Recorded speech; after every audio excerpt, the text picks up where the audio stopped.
into the library? There you go. What was that? Oh, that's cool. Well, these are pretty good. Thanks. I really enjoyed the bugs. Like Taylor said, it was a lot of fun. Yeah, these are great. Thank you. Except for those. I really hate those. But the other ones, I'm proud of. Now, what was this texture here? Is it just something you made up? I was inspired by the bag of a turtle. Oh, okay. But I tried. I don't know. I just thought it looked so flat. So, like, I just added a So highlight. part of what you can do here is think of it maybe a little more like this. If you're thinking like more of a turtle shell, you could come in here and sort of think of it a little more. Here's the bottom of the shell, right? You there? Yeah, I'm here. And then here's the top part, right? Seeing anything. Am I not sharing my screen? Yeah, I'm sharing my screen. You're not seeing my screen? Like, I can see you sharing your screen.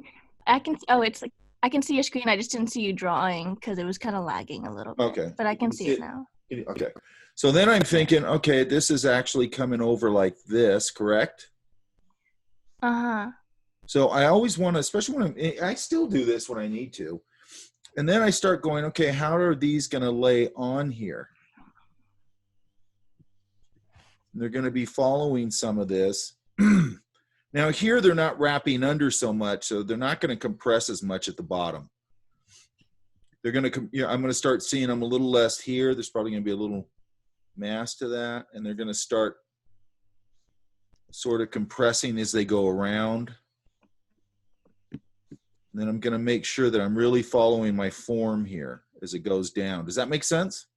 Yeah, I should have done that more. I just So, yeah. So you're hamstringing yourself here because it only feels like it's about maybe that much of a curve to it. So you might want to put a little more of a curve on it like that, right? Mm-hmm. And then also when you're doing these sort of organic shapes, draw that ellipse through the form if you need to. I mean, I usually do if I'm doing something like this. And then I can really see how these things are wrapping around the form. And as they come in here, they're going to compress a little bit. You understand why it compresses as it goes around the corner, right? The texture. Because it's folding? It's wrapping around. So it's starting to really turn like that. Mm-hmm. Right? It's really starting to turn more like that as it goes around the corner. So you're seeing less of it. It's not as open. Does that make sense? Okay. Yeah, so the more you get towards the corners, make them tighter. Yeah, it'll kind of compress a little bit. And it'll also, if it's wrapping around, Mm-hmm. Yeah. Gotcha. So it's another thing. It sort of helps the viewer. These look great, though. Thanks. This is a clean line, man. So's this. Well, the ladybug, I used the kind of assisted drawing on Procreate, but the roly-poly, I did. What's assisted drawing? It's when you draw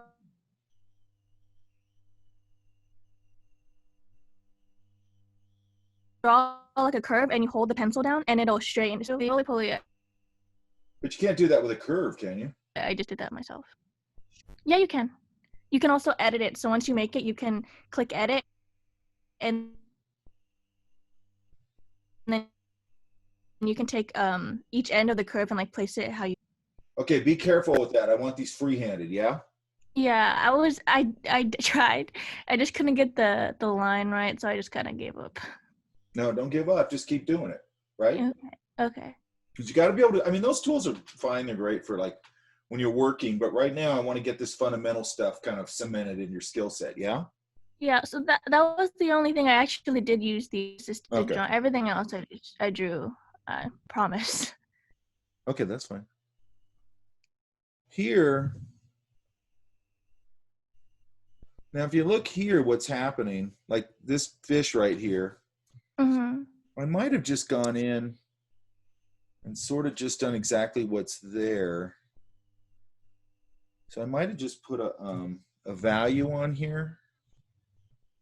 Like on the Nemo Yes, no, on this one. So just maybe put a value on here. fish, the clownfish.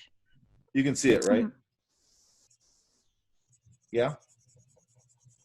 Yeah, I meant like the value, like all of the value on that Yeah, so I'm just putting a value on it. And, you know, fish. Yeah, I could I also got say it. the tone paper's making the value. And then I might just come in here instead of, just come in here and do this sort of the shiny part on here. And I can probably even do it without doing any value because the mid-tone will hold the value. And just sort of come in here and hit them here and then hit a couple a little harder, a little bit Okay. harder there, and just done that kind of thing. Does that make sense? Yeah. And by the way, the mid-tone paper could probably just hold it. I probably wouldn't even need to put a dark. Yeah. I never really thought of doing that. Basically what you're doing here is you got a mid-tone holding the whole mid-tone. So the only thing you're putting on is a lighter or dark. Yeah? So like if I look Gotcha. here and I go, that's a pretty mid-tony value. So let's take this down. Let's go.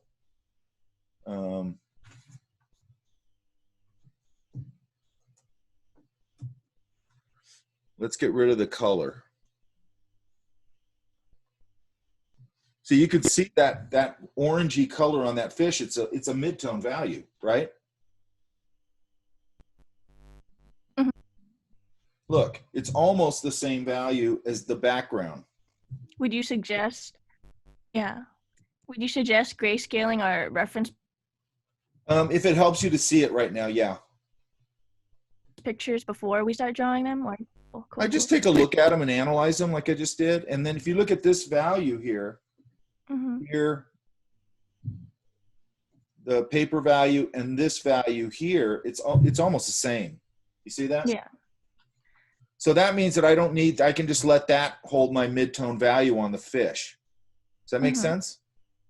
Yeah.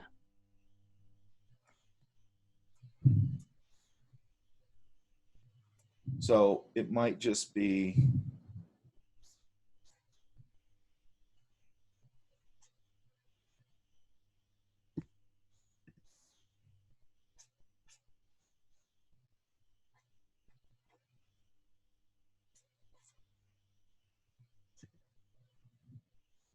oops. I tried drawing an eel. I couldn't get it. Okay, let's go over it. Hang on.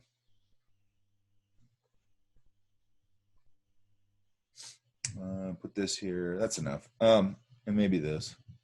Gosh darn it. There. So I could probably just come in here with this and just sort of start hitting my lights and let that mid-tone hold the whole mid-tone, right? And then, you know, I could come down here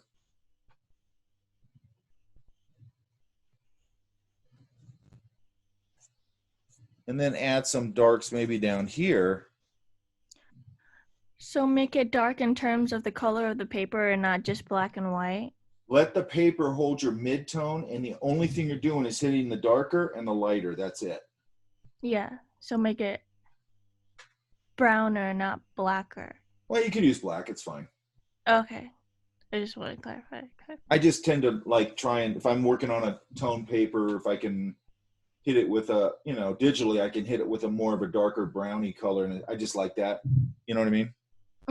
It's just a personal preference, not much more than that. Okay.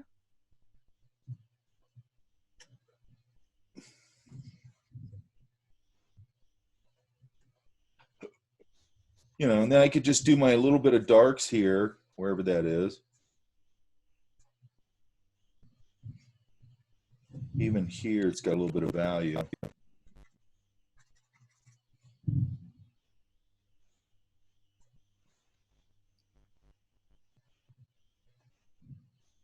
Oops.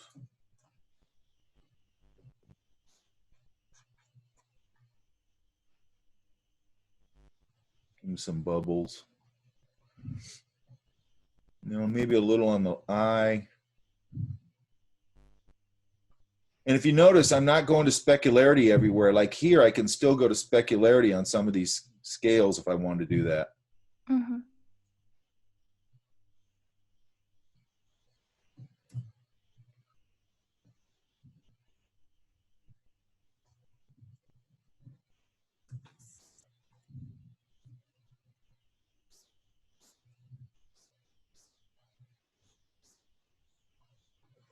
So does that make sense? Yes. Okay, the eel thing. I think the main problem for me was just trying to make the curves look really natural and not so like structured, like one of those like play eel things. For the eel thing? Yeah, I just struggle with natural curves. Oh, okay. Like, So it's this part that's harder for you, that. yeah, to make it look not so like, yeah. I think one of the keys to that is that, look at, shoot, I don't have my camera hooked up in here. Crap. Is I'm really just sweeping that across real light and loose. Does that make sense? Okay. I'm not doing this where I'm going. I'm not doing that. I'm going. Yeah, I would like turn my paper every Yeah. turn, like, Oh no, yeah. don't. I don't think. Don't do it every turn. Like I have this one just sitting straight up. I haven't rotated it, and then I just do a nice simple curve, and then I can build in my ribbon idea, and then I can build in my idea of a little bit of form on here. Gotcha. You know, because then this is going to start to have form, and these things will change a little bit, and I'll give it a little bit of form. Yeah. Mm-hmm. Like this will actually go there now. It's not going to go all the way to the edge.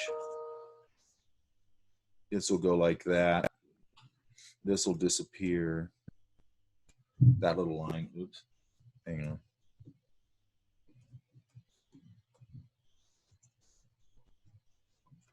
You know, more like that.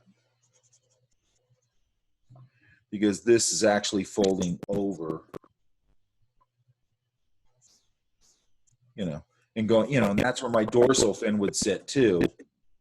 And then it would sort of keep changing direction, smash up here and change direction as it's going. Does that make sense? Mhm.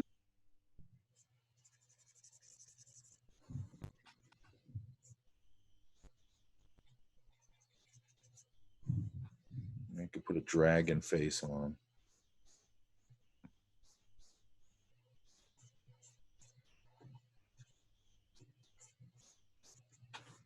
Okay. Okay. So does that make sense, right? Yes.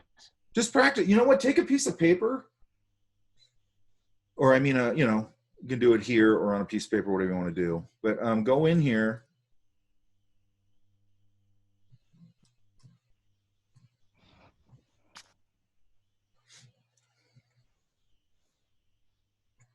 And just practice this.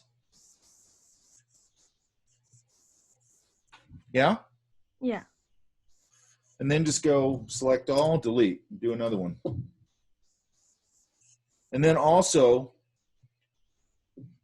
go to your thin, thick, thin, thick, thin. Yeah?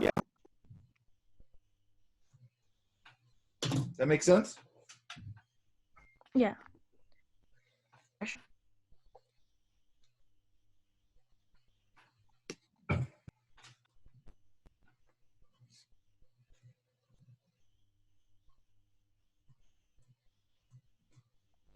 Elan. Hey, Mike. Hey, did my brushes get up there now? I haven't checked actually. I need to check Okay, I don't know what on Canvas. what's going on with that.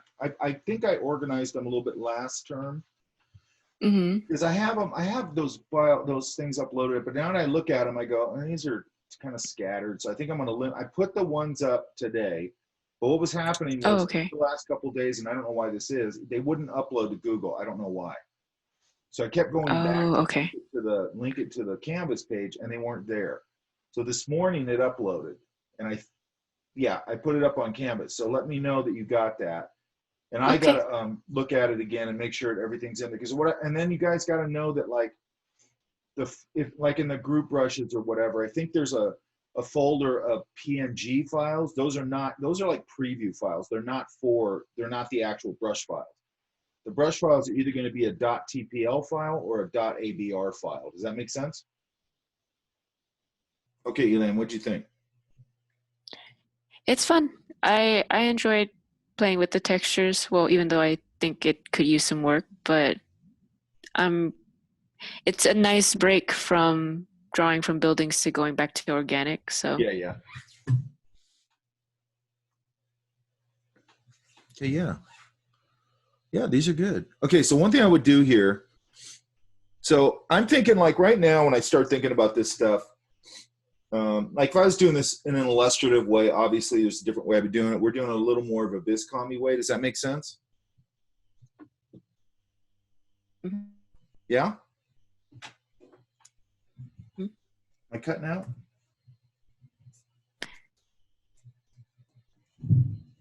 can you hear me? Yeah. So Okay. does that make sense? I You hear think what I it's just just said? lagging again. Okay, Yeah, I did. I might come in here and kind of punch these lines a little bit. See that? Yeah, I So do. that makes it read like nice. Now here, I don't mind if you go a little crazier with your line, a little bit, not too crazy. Like here, let's see this guy. That's nice. Oh, thank you. Like down here, I might gather the fur or hair, whatever it is they have, a little harder as it goes down under the form. Why? Because it's facing away from the light source. So what we're doing is we're using our texture for two things: to start showing light direction and texture, right? Yes. See how it reads a little better? Yeah, it And I'd be a little less timid here. does. So let's go here. These are good though. Really good. Thank you. I might be a little more or a little less timid here. Maybe get this a little. Oh, okay. I mean, it's a cast shadow. That's right. Yeah. Might break these up a little, and then I'd probably come up here. So the light was up here, right? Yeah. Okay. So I might come up here now and do the same thing I did with the texture down here in the other way, and hit a couple of these where they're getting a little bit of light hitting them Right. on this side. Yeah? Yeah.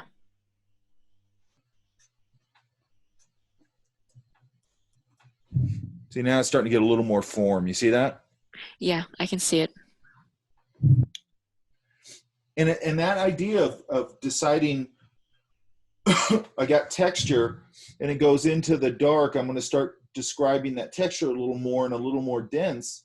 It's another tool for showing light, correct? Watch your how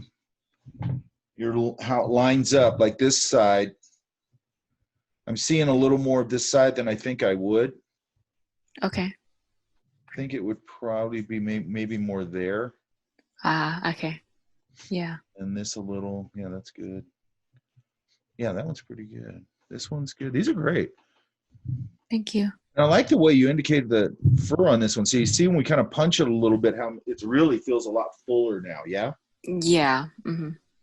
And then this one,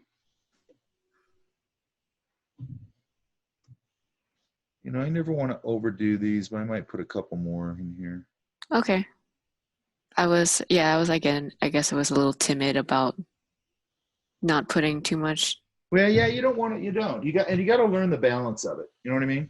Right. Yeah. That's what going to the zoo is really good for. Which would be great, but San Diego Zoo. that's true. I do look at their webcams.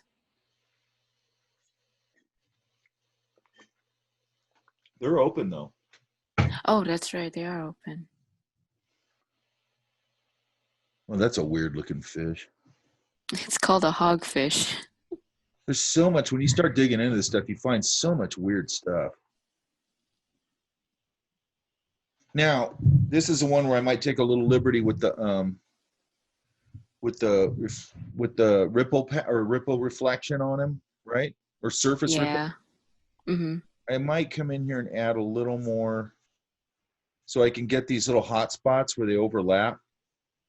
Yeah. Because where they overlap, they get a hot spot. Yeah, that's right. So Yeah, I might just do one or two and get a hot spot here and there. See how that feels play a little around with better? it more. Yeah, play Feels a around little- with it a little more. It's a little more reflective, yeah. I might go a little hotter here, give him a specular highlight on his eye a little bit. Even though it's not showing it.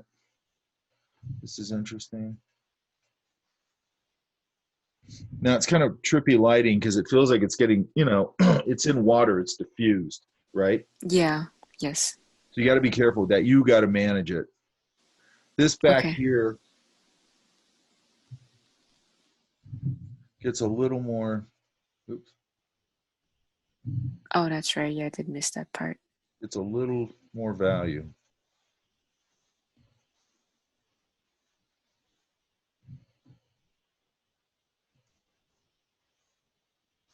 And maybe, yeah, here, probably hit that a little harder. Hit it here a little harder to separate it. Maybe there. Maybe a little bit there.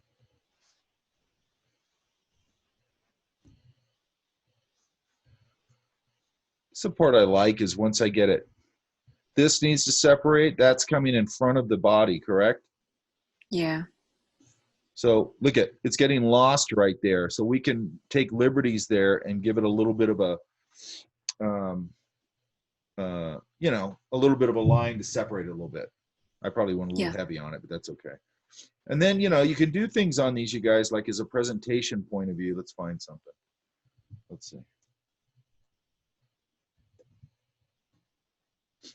Oh, these are nice, yeah. Well, that's a nice one right here. It's got a nice balance to it, yeah? Yeah. Okay, what'd you think about doing these things? It was fun. I was just doing some references just to see like, oh, what I can just put on textures on organic forms. So I looked up some specific animals, like the one on the bottom was a pangolin. It's like an armadillo. Yeah, those are they were endangered. What's good? The one good thing came out of the coronavirus is that animal's really endangered, and they kill them a lot. I think in China, I'm not sure exactly, probably in different places, but they banned it because they think it had something to do with spreading the virus or something. I don't know what it was. And they banned their wet markets, which is kind of, the more of that, the better. Okay, so I'm doing the same thing where I'm beefing up the texture as it goes into shadow value, correct? Yeah, correct. So that's something you got to always think about, Okay, so what do we have? We have tone like that we can show value with, correct? Mm-hmm. We have texture. Yeah, we have our line. And now we're adding the density of the texture as it turns away to show value, correct? Right. So what does that fall into? What do you mean by that? It's falling into basically contrast. Now, okay, so when you're taking basic drawing, they always talk about contrast in relation to light and dark. Okay. But you have shape, size, shape relationships. And now with your values, you have a contrast in values. I can use some texture. I can use some straight tone. I can use some line. Yeah? Yeah, correct. And I can mix those things up, and it's going to get it a little more interesting.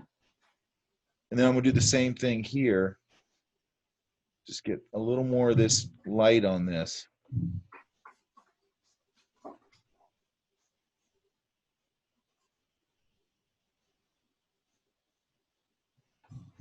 you know, and then I'd pull a little more in, and we just start to get, it starts to make a little more form, correct?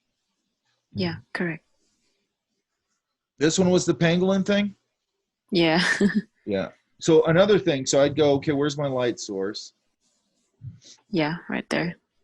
And then I'm going to go again.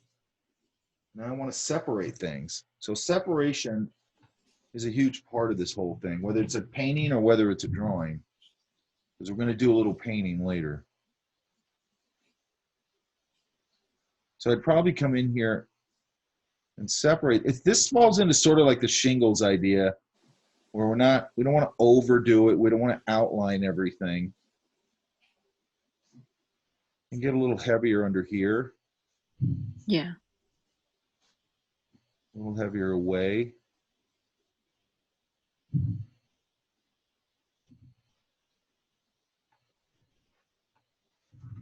You know, and we can start to pop this guy out a little more. Or girl, whatever it is. Right? Right. Now, another thing I might do. Oops.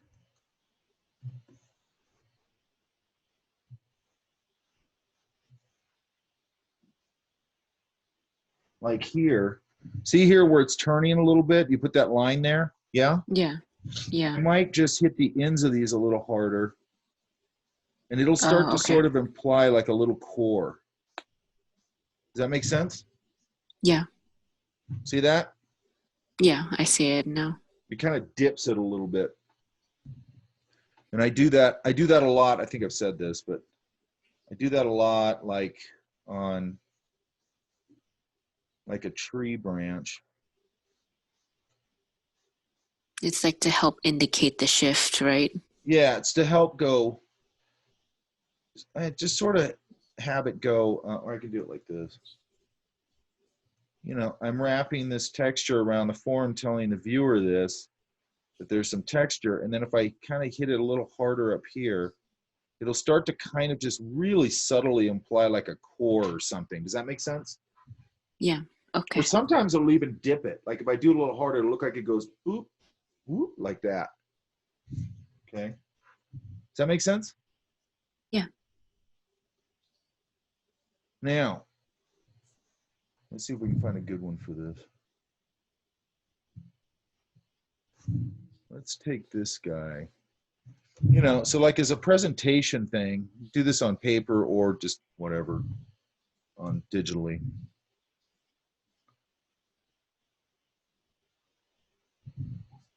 The containment line? Yeah, so sometimes I might put a containment line around it just to pop it off the page. So if they're seeing it from a distance, it's going to It really stands out, yeah. Now, again, I know this student right now does this endlessly, and it's like it doesn't look good, okay? Because they don't really know when to use it or even how to use it, in my opinion. Mm-hmm. And what they're doing by doing that all the time, number one, it's like, okay, every one of your drawings has this on it, and that doesn't make sense. Personally, I just don't think it makes sense. And also, it's sort of like, because the interior of the drawing actually isn't very good,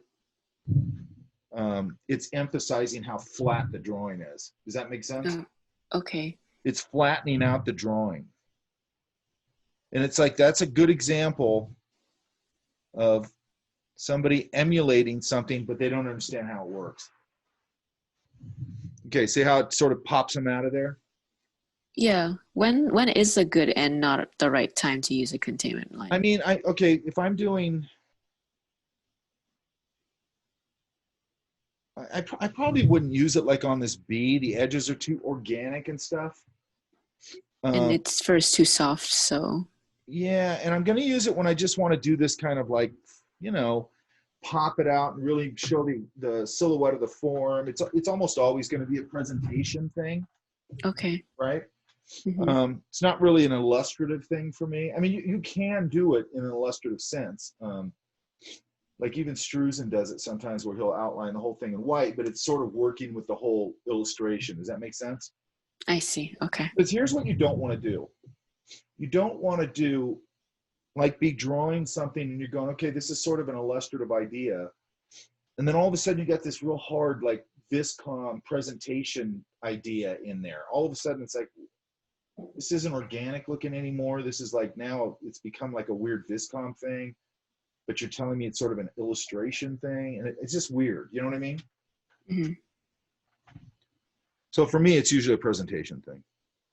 I might use it with like an airplane or something like that, you know? Okay. I do it a lot with mechanical stuff. I'll do it with organic stuff too here and there. It's one of those things, play with it, and you'll sort of get a sense of when it kind of works. You know what I I mean? see. Okay. And just go for it and try it on your drawings and see how it works. Because again, it can be used in a sort of an illustrative sense. Why is that? Hang on. You just gotta know when to use it. Yeah, it's probably true of anything, right? Yeah. Any technique can be misused, you know? That's true. If I see somebody, and you know, you see it all the time with somebody, they have some, I don't know, some stylistic thing they like or something like that. And after a while, you're like, okay, I get it. Like a one trick pony. You know what I mean? Right.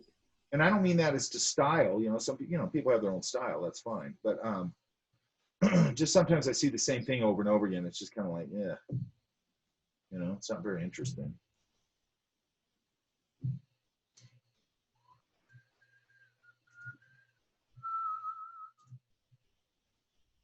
Where's the band at? I'm here. Okay, so what do you think?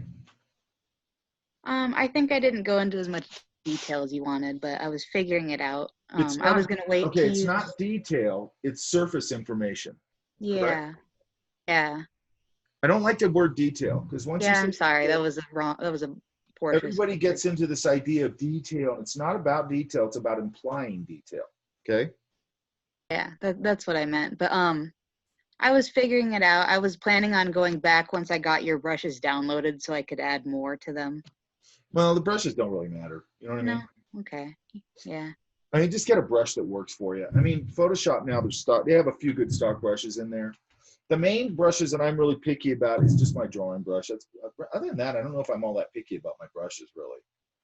okay, yeah. I was just really focused on figuring out the shapes for everything as of right now. Were you creating these based on the basic simple geometric forms? I was kind of focusing more on the picture, and I really should have done a little bit more. Yeah, because you might Geometric want to form. come in here. So when you're having a hard time, when you're first doing this, you might want to come in here and sort of find your simple forms.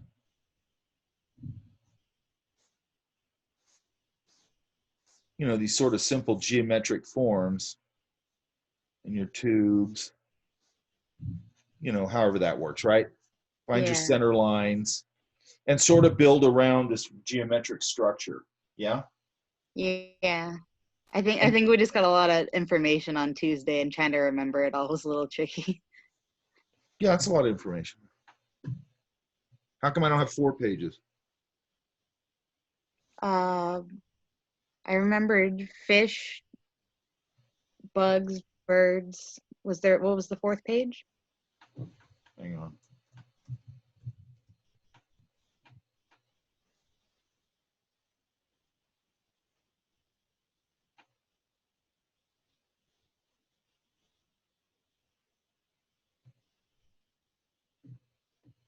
Oh, I'm just dumb and didn't do a fourth page then. I'm sorry.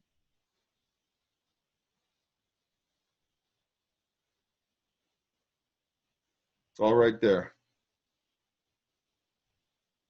That's why I'm putting them up during class now, so I can show, I'm putting them up. You guys will watch me put it up and you know it's there, correct? Yeah, okay. Yeah, you got to get into the interiors and you got to, what I would do right now is I would go through and do these basic shape breakdowns like Okay. this. Not quite this far, but like this.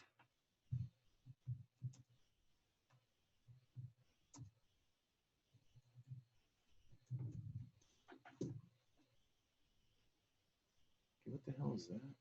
Hang on. What that?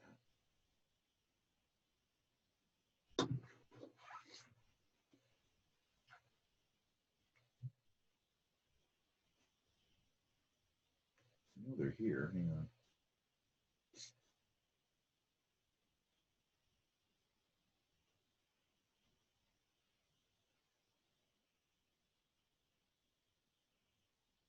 Here.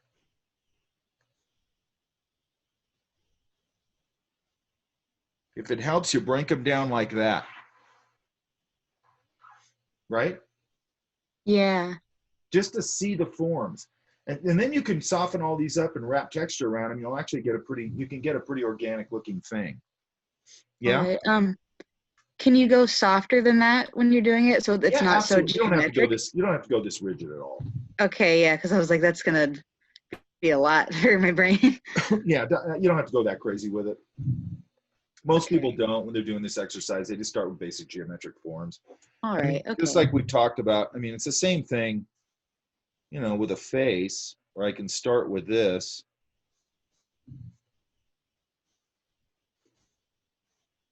And have a square. And then start to break it all up.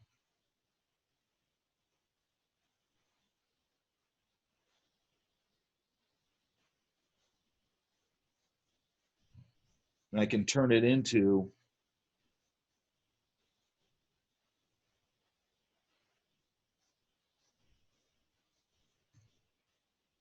a face pretty quick, yeah? Yeah. It's really no different, okay? Because we're going to go into people right after this and, you know, character and that kind of thing, okay? Okay. So that way we'll have a little more of a handle on the whole organic idea when we go into that stuff. That makes a lot more sense.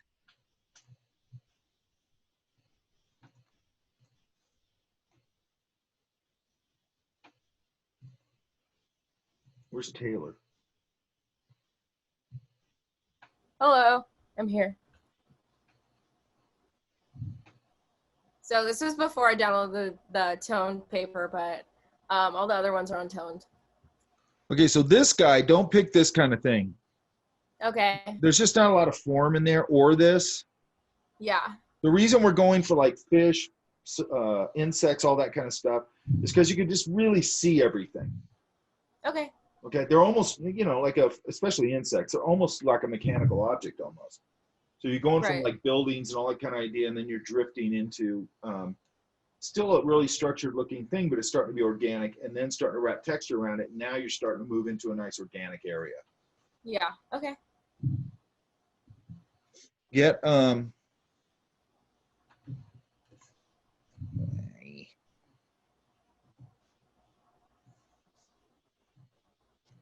okay, so when you're building these, hang on. I'm just going to use this.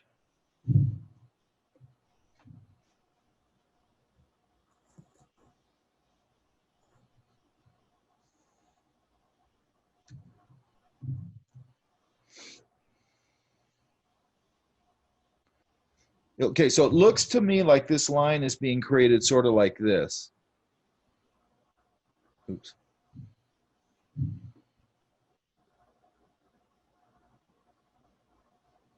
Sort of like that. Does that make sense? Yeah, When you should be kind of going and sort of getting these nice swept lines here. Does that make sense? like be looser with it. That kind of thing. You don't want to do Okay. this. Because once I do this, I'm going to wobble. Yeah, I'm never going to get that nice, clean, simple line. Does that make sense? okay, got you.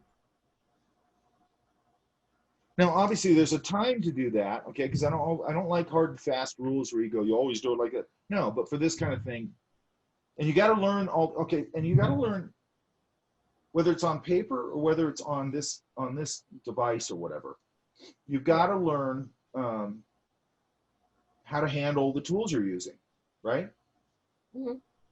I don't think it gets talked about enough. And I always say the same thing. I go, if you go play or if you go, I don't know, you're on Little League or something, right?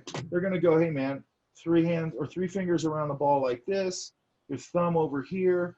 And then when you throw the ball, you spin it, you know, and that's how you do curveball. A knuckleball, you hold it like this and you throw it like, and I'm making all this up. I don't know jack crap about baseball, but I know they teach you those things, right? They don't do it Yes.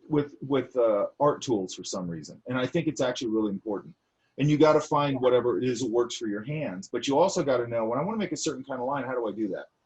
So if we're talking Okay. about this kind of very clean, simple line, or especially when we go in, you know, when you're going into hard surface stuff like planes and automobiles and all that, it's all about this kind of swept line. Does that make sense? Right. Yeah, that makes sense.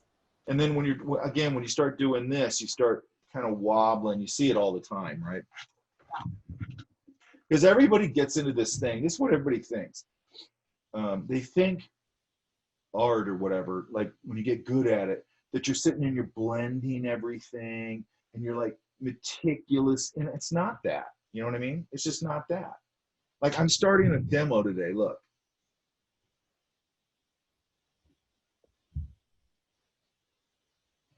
Because it kind of relates to this.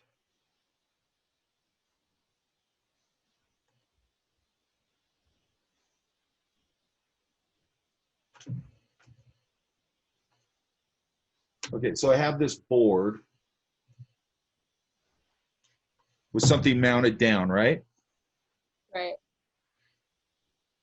Okay, that's the wrong clip. Damn it, Taylor. Sorry. All right, so then what I'm doing here is I'm starting to build my underwash. Hmm. And this is how I start building it, okay? Oh, cool. Did you use a credit card? Yeah, That's sick. Crazy. I use Breyers, credit cards, cardboard, anything. Nice.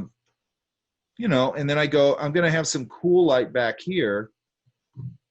That way I can get a cool light on the back of his head, right? And I'm gonna Right. have warm light hitting the front of his face. But this Yeah. is how I set up the painting. I don't set it up all meticulous, right? That's cool. I like that. Yeah. And then Definitely this will be fairly tight when I get it done. By most people's visual standards, it'll be pretty tight. Right. You know, and then I'm going, I can have a little bit of blue light over there because this light's bouncing around. And then look, it's making nice textures, nice Oh yeah. marks. cool. You look at that right there. So all this stuff is suggesting stuff to me as I start to paint. Okay. Right.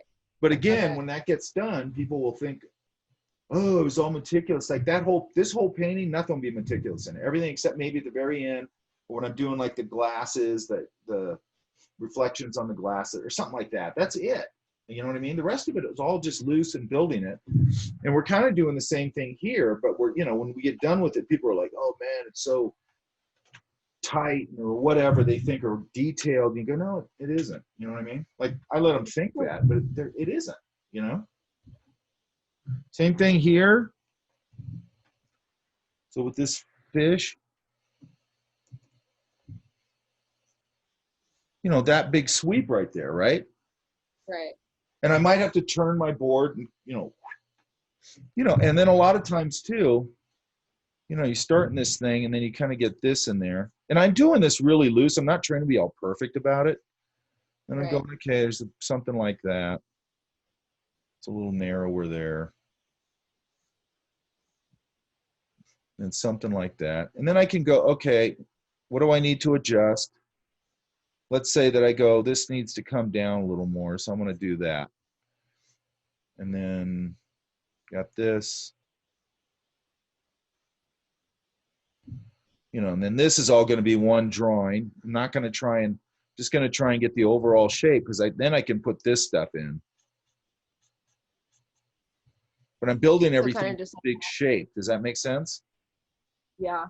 I'm also looking at where these things line up. Like this stuff down here lines up right with the front of that fin. Do you see that? Yeah. So Could you I'm always color thinking that? about that. Huh? I kind of like mapped it out before, but then I think it kind of became meticulous. But yeah, you can You kind want of to see be, all look, the, you want to be meticulous in your craftsmanship. Does that make sense? yeah. You do, but to get there, what I'm always trying, the thing I always say about this from the perspective of somebody who's done it for a long time. So I've gone through all the stuff you guys are going through, Right. learning and everything. The one thing that I always say about it is I go, this is nothing like what you think it is. That's the thing I've learned over the years. It's like the way that I approach everything is nothing like I thought it was. The way I draw is nothing like I thought it was. Everything I do is nothing like I thought it was when I used to look at the guys and people I admired. You know what I mean? I thought it was all this meticulous, this, that, and the other thing, and then you find out it's like, oh, it's paint handling, and there's a certain, even when you're doing stuff for like like this, when we're talking about Viscom or something, if you're doing something like I did making product or toys or whatever, there's still an artistry into how you approach it. You know what I mean? There's a lot of people who don't want to call it that because they go, oh, well, you're making product or toy. It's like, screw you, man. I'm using artistic skills to create a product. You know what I mean? Right. And also, if I do it right, then some kid might have a couple of magical moments with that toy. So it's more than just making a product, in my opinion. Whatever it is. Okay. And I think I've said this in here too. When I was working for Imagineering, we were doing that attraction. I always thought of it as you're creating a magical space for families to interact and create memories together. That's what you're you're not creating an attraction. You're trying to create something. And I've seen this at Disneyland over and over again because I used to go down and do research where I would see dads, especially, who were not nice guys. You could tell, okay? There were guys that probably didn't interact with their children very much and probably just had a hard time with showing their emotions. And for some reason, you get in Disneyland and all of a sudden they're wearing a goofy hat and they're dancing with their kids and they're acting silly. And you can see the kids going, this is the greatest thing in the world. You know what I mean? Like Dad's like, he never acts like this. He's having a blast. He's being nice and he's talking to us. Don't tell me that's not a magical thing. You know what I mean? Yeah. It is. Oh, yeah, totally. Yeah. Or an animated film or a painting or an illustration or a story or who knows? Okay, so I'm thinking about all that. Then we've got another line here, kind of. And then might do the same. So now we're making, these are random. Does that make sense? Mm-hmm. How does this actually work? So it's just an overlapping scale pattern. So again, I might go in with light pressure on here and start to indicate because those are shiny. So I might be able to come in here and get a little bit of that shininess in here. Does that make sense? Yeah. And here and there, I'll lean on them a little harder. I'm going to give this a little bit of light. And then this guy's getting a little bottom lit. And I'm looking for like the big areas. Again, I might be able to gather this up a little bit down here because this guy's actually bottom lit, or girl, whatever it is. I might be able to get a little of that. And then I can also come in here and there and go, well, oh, look, and then there's this. Look, I should have put this on first, actually. There's this nice stripe thing. It's going to describe my form. So that's going to wrap around the form a little bit. Oh, okay. So what does that do? Boom, instant freebie. It's showing the viewer this is a rounded surface. Yeah. See how much that helped? Yeah, that helped a lot. And then I can dance over that a little bit with my scales here and there. I don't want to do it everywhere.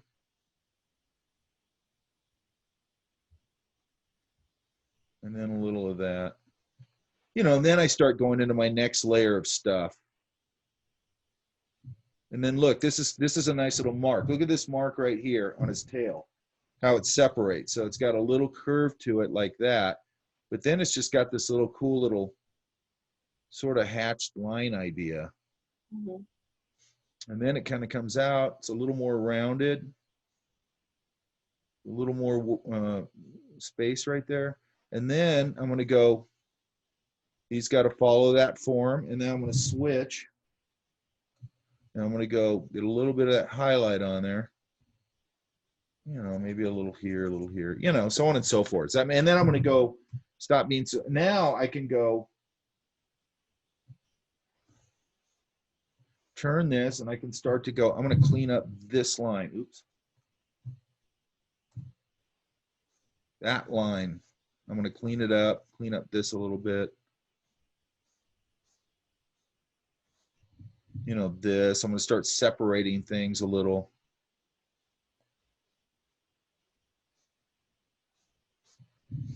And the thing is like any of these adjustment lines that I made earlier, they start disappearing when I start punching my line. Right? Yeah. So I'm never trying to throw this down perfect. I'm trying to get it in the ballpark. And then I'm gonna refine and adjust. Right? Yeah. Because the thing that I do is like I'll start blocking it out and then I'll go like, okay, now I need to start finalizing it. And like there's nothing to finalize. You know what I mean? Yeah. So it's like I'll start doing it and then it'll be just like I'm like just like control Z until it looks right. So it doesn't really like show anything. So I'm gonna try doing that more now. But do you see how we built it pretty methodically, correct? Oh yeah, for sure. With Yeah. big shapes, next biggest shapes, or next smallest shapes, next smallest shapes, and we're done. See, I would go big shapes to like finalized shapes. So it's like Everybody does that. in between. Okay? Yeah. Everybody does that. Yeah. You got to really train yourself. One of the things I think about drawing or painting or any of that is you've got to. It really takes a lot of actually self-discipline. Yeah. There's always something you want to get to in it, and if people jump to sort of the final shapes and that kind of thing, it's not gonna. If you see like this one, it doesn't have enough form right now, right? Yeah, it's flat. Yeah. Or this one's starting to get some form. Yeah. Or that one with Elan's where with the bee with the fur, that fur texture on it really gives a lot of form. Oh yeah, for sure. It feels soft and it feels voluminous, right? Yeah. And then practice, like I said, one thing that's nice about digital, I mean, you can practice on paper or whatever. Yeah. So what is this, a tail? Yeah, it's my dog's tail. He's like he has like the really like ratty like terrier tail. Make sure that you're thinking about, they got to get bigger. Let me put this asleep. Hold on. There's this that they're following. Yeah. And then again, see now what you're doing is you're sort of doing this on the edges. Here's the edge and you're going, which is more, that's random. Right. Right? Yeah. I don't want random. I want thought through. Part of the process of this, by the way, what are you doing? Taking a tour of your room? No, my foot fell asleep when I was sitting. And Packing then right now, my foot fell asleep. look at, and then what happens? It goes flat because it's just an exterior shape. There's no interior shape. Yeah. Okay, so I want to build this. And then again, if the light's up here, then I can start hitting it a little harder on the other side. And I can use my texture to build my light. Got you. And it's going to wrap around, and then I can flip. I don't have to go to pure white or anything, but I can, whatever. I can flip this side, and I can start to show the light on the other side. Okay. I mean, it's basically, remember when we did the custom brushes with the fur, and we're looking at what Paul Hussein does, how he wraps those. We're doing the same thing, only we're doing it by hand. Right.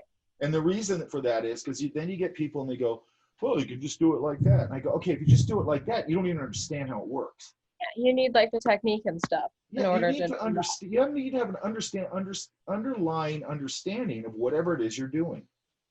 Okay. Exactly. It's like when people come in and they go, oh, the computer's gonna save me or whatever. It's like, dude, why are you doing this? That's what I never understand. Yeah.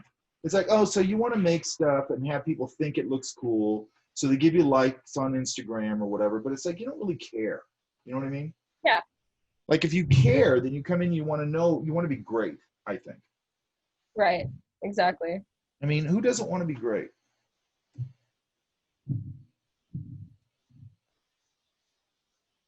And then I could even come in here a little bit and darken the center part a little if I want to get crazy. I don't need to, but and start to turn the form a little bit. Again, thinking of that core shadow idea, light, a little darker core, and then into the other side. Yeah? Okay. Yeah, I'll definitely practice that more. Yeah. See, look at all this random, no random. So Okay. part of what we're doing here with this, so you guys got to understand this, it's a whole bunch of things here. Part of what we're doing here is really learning to interpret how to make a mark to describe something we're trying to describe. Okay? Okay. But the core fundamental of it, that's part of it. And then these guys, again, I would say, I wouldn't pick that guy. That's a trip, though. What is that, a moth? It's a poodle moth.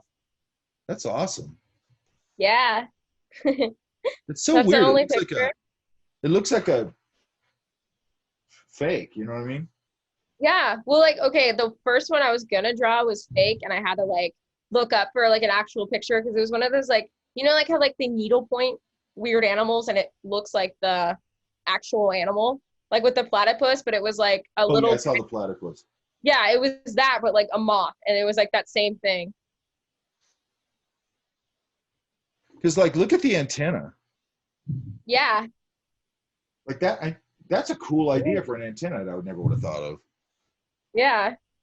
It's trippy. Or look at that. See, this is what trips me out is nature like this, when they do stuff like this, like these antenna, where it looks like manufactured, it looks like somebody constructed it. That's just totally mind-blowing. You know, and there's probably like this like really distinct use for it for that species. Oh, there is. Nature Yeah. doesn't dick around. You know what I mean? No, there's an evolutionary thing for that they do, I guess. But there used to be I a tuna skeleton over at I think it was a natural history museum. It was a natural history museum, and it bums me out they took it out. That thing was mind blowing. It looked like it was manufactured. Like it was super Really? mind blowing. Like you look at it and you go, that's totally bizarre that's some natural thing. I mean, it looked like a model of like somebody made it up, like out of wood. Wow. It's just super weird. Yeah. I have a drawing of it somewhere. It bums me out because I can't go draw it anymore. Yeah. All right, so this one, how do we construct this? I started out with like loose circles and then just the same process where I just went loose circles and then finalized. Okay, because like this shape on the tail is sort of this and then this. You Yeah. see that? Yeah. Whereas here, it's a little more of an sort of an oblong idea, right? Yeah. That's off of the circle that I did for it. Yeah, but look, it's got a flat side on it. Yeah. It's actually a little longer than I'm doing it. I noticed that after I was done and I was like, ah. Well, you'll see that a lot when you're, well, I still see it. I still draw something, look at it next day and go, why is that leg over there? That doesn't make any sense. You know what I mean? Yeah. Especially when you do it for like the whole night and then it's just like, you're like, okay, cool, I'm done. And then you fall asleep and then you wake up and it's like, why did I do that? Or how did I think that was good? Yeah. Oh, That's I'm my going to the thing. desert tomorrow. Huh? I'm going to the desert. Oh, where? Beatty, that one place I told you about. I gotta go there. Where is it? It's kind of by Death Valley, like probably like an hour away from Vegas. I'm going tomorrow morning. An hour past Vegas or an hour before Vegas? Hour before Vegas, I'd say. It's It's kind of called- like It's called Beatty? it's right by like Death Valley. Like you could take Death Valley back home or you could take it on the way in. It's like just like a detour.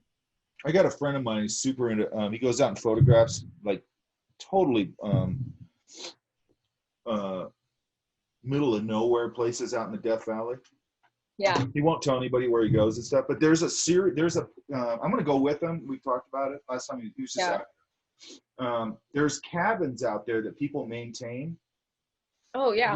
Little cabin shacks in the middle of nowhere, and you got to know where they are. Like you can't just find them. You got to find them because the people There's who no know like where they are, Airbnb. the people who know where they are don't tell you. Yeah. And then, but they maintain them. People use them, maintain them. Like he'll stay in those every now and then, or he'll hear about one and go, I think there's one out there near that mine, you know, and he's got to get out there somehow, and then he'll find it, and then you can stay. Oh yeah. And then Oh you, yeah, my family knows all about that stuff. there's like a flag system or something. So I think once you put the flag in the in front of the door, then people know it's occupied. Yeah. We're gonna go camping out there in the van. So The only it should be fun. problem with him is that he gets a little into that whole like silly macho nonsense of like, and he's not really that kind of guy, so it's kind of weird. Yeah. But like I go, do you take a satellite phone out there? And he goes, no, I don't take a satellite phone. He finally got one. So I go, why would you I'm not off take a satellite grid. phone? I go, why would you not Yeah. take a satellite phone? I go, Josh, if you sprain your ankle, you could thirst to death. I mean, does that make sense? Yeah. It's stupid. You know what I mean? Automatically. Yeah. And he did have that happen to him. He went out too far. He didn't take enough water, but he got, Yeah. you know, he's like, I think it's right over there. And all of a sudden he realized he'd hiked like 5 miles and he didn't have any water. And then as Oh, he's wow. coming back, he was getting dehydrated. He could feel himself getting dehydrated. And then he Yeah. got to the point where he goes, I'm not going to make it back to the car. I can tell. So he knew that, like, he knew something about where the coyotes drink or something. Oh And yeah, they have like trials for like the donkeys. there was something that the coyotes do that tell you where they get water from. So he knew Yeah. that there was, so he dug right there and he found enough water to drink. And he goes, it's the only time in my life I've ever felt the life coming back into my body. Yeah. He was like that close to it. Wow. But it's just like, dude, get a satellite phone. Yeah. Like, I wouldn't want to die out there like that just over silly, like, pride. No. Especially from like dehydration. Like that's a really hard way to go. Because all you need is water, so that's kind of just like frustrating, you know? Well, water and I think common I sense. would be frustrated if I died from dehydration. Hey, Natalie.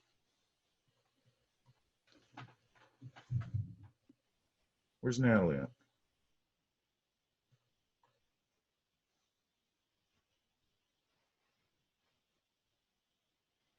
Okay, I don't know where Natalie is.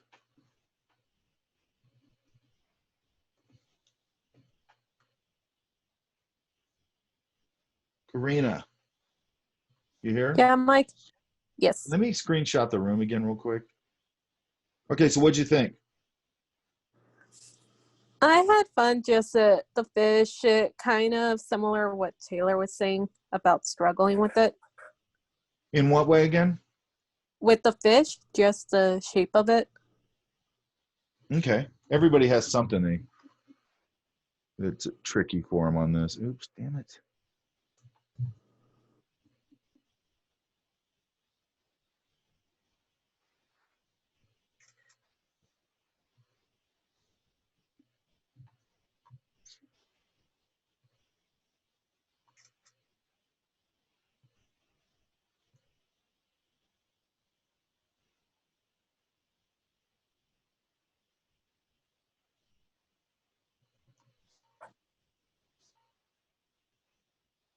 You guys can't see my participants window, huh?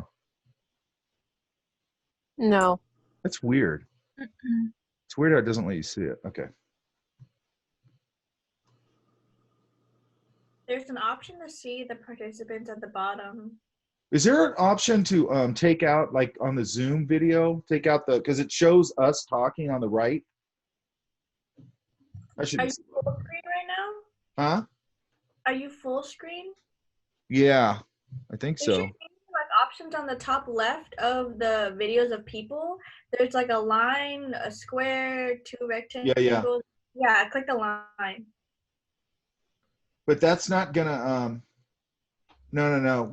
It's like there's no video on the screen right now on the Photoshop screen, but when I go to Zoom, it puts it on the Photoshop screen.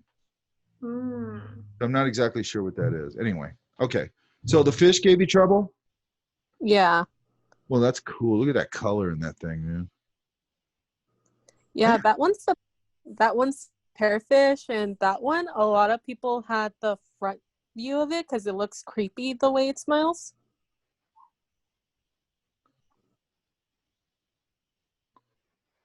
Okay, we're getting too random here. Yeah? Yeah. What's this shape here? That one I was just wanting to see from going to bigger to smaller. You can do a super weird shape like that, but make sure that you're kind of going, okay, there's the form. And it's going to get bigger as it goes out here. You know, the ellipse is going to get wider, right? Mm-hmm. So here's the front part that I got to follow. Yeah? Yeah. So now if I want to put this kind of a thing on it, it's got to sort of follow that form as it goes around. This would actually even more. Then it's going to compress down here.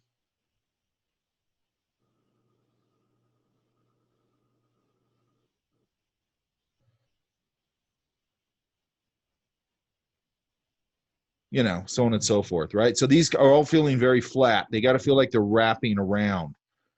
So give it a point of view. Again, if my eye level's up here a little bit, these ellipses are going to keep getting bigger as they go down. Does that make sense? Yeah.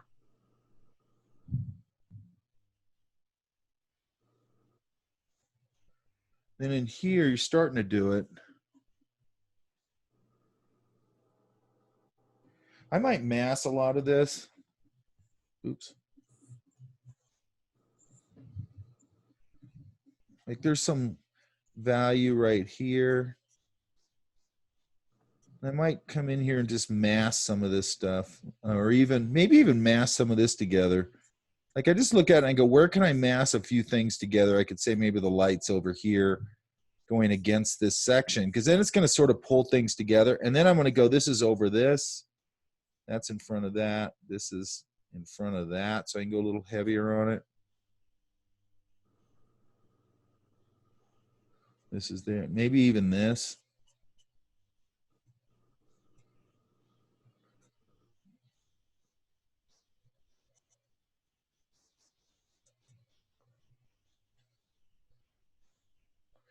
And then get really, this is just a dark value right there.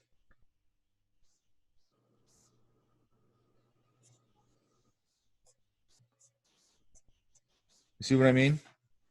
Yeah. So this is just a decision right here because I'm looking at this break right there and I'm putting a line there. Doesn't mean anything other than a break from light to dark, but it's just sort of a more of a design idea. Does that make sense? Yeah, it makes sense. But it kind of looks kind of cool. Mm-hmm.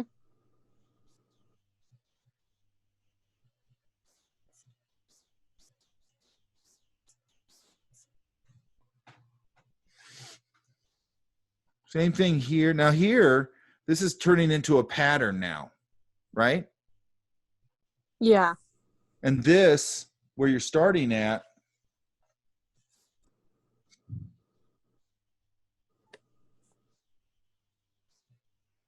is sort of that idea, right? Right. There's a little thing in front of something. And then you got to go, okay, so now it's kind of going, you know, this way and this way. So that pattern's got to sort of follow,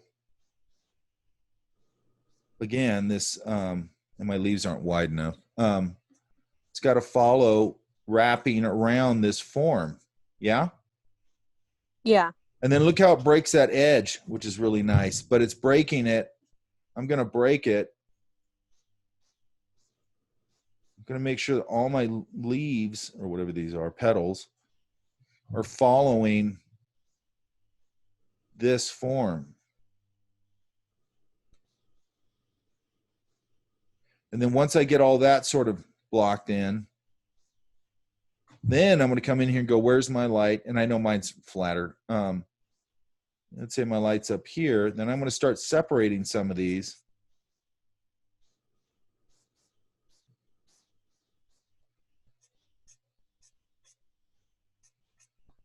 So on and so forth. Yeah? Yeah. And then these are going to come out this way, and they're going to wrap up.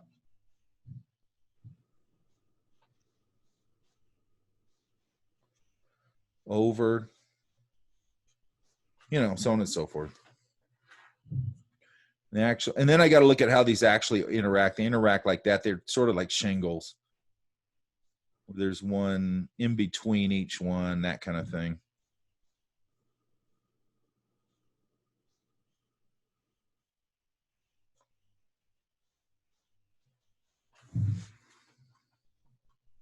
So really start thinking about wrapping those surface forms so you have something to wrap around, yeah?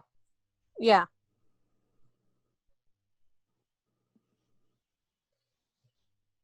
And again, I'd probably come in here and make these. I think it's a good exercise for you guys that are still getting a handle on this part. You know, how can I break down this form?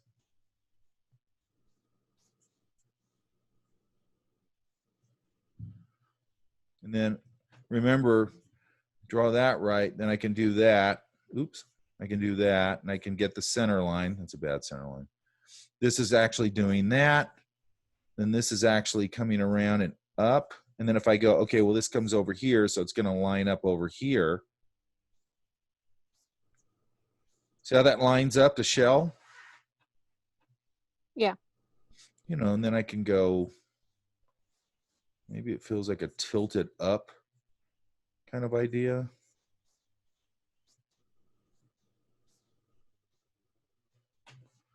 Then again, find that center line and then pull this guy out. It's based on the center line. Then this one's going to come out based on the center line, right? Then I'm going to recarve this shape out of my shape so I know it's all lining up. And I'm just building it out of these geometric forms, yeah? Does that make sense? Yeah. Yeah. Okay, so do an exercise of that. Anybody's having trouble with this, break them down. I'll put up those examples. I should have put them up last time. I said I would and I forgot. That's why I've been doing it while I'm in class lately.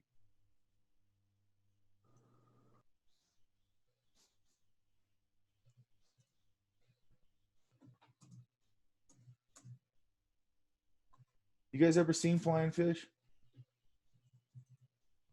Yeah, They're a trip. they look like little paper kites on the ocean. The thing that's always weird to me is they sort of leave the water without, it doesn't look like any effort. They just go, "Wing," and they just start flying. Uh-huh.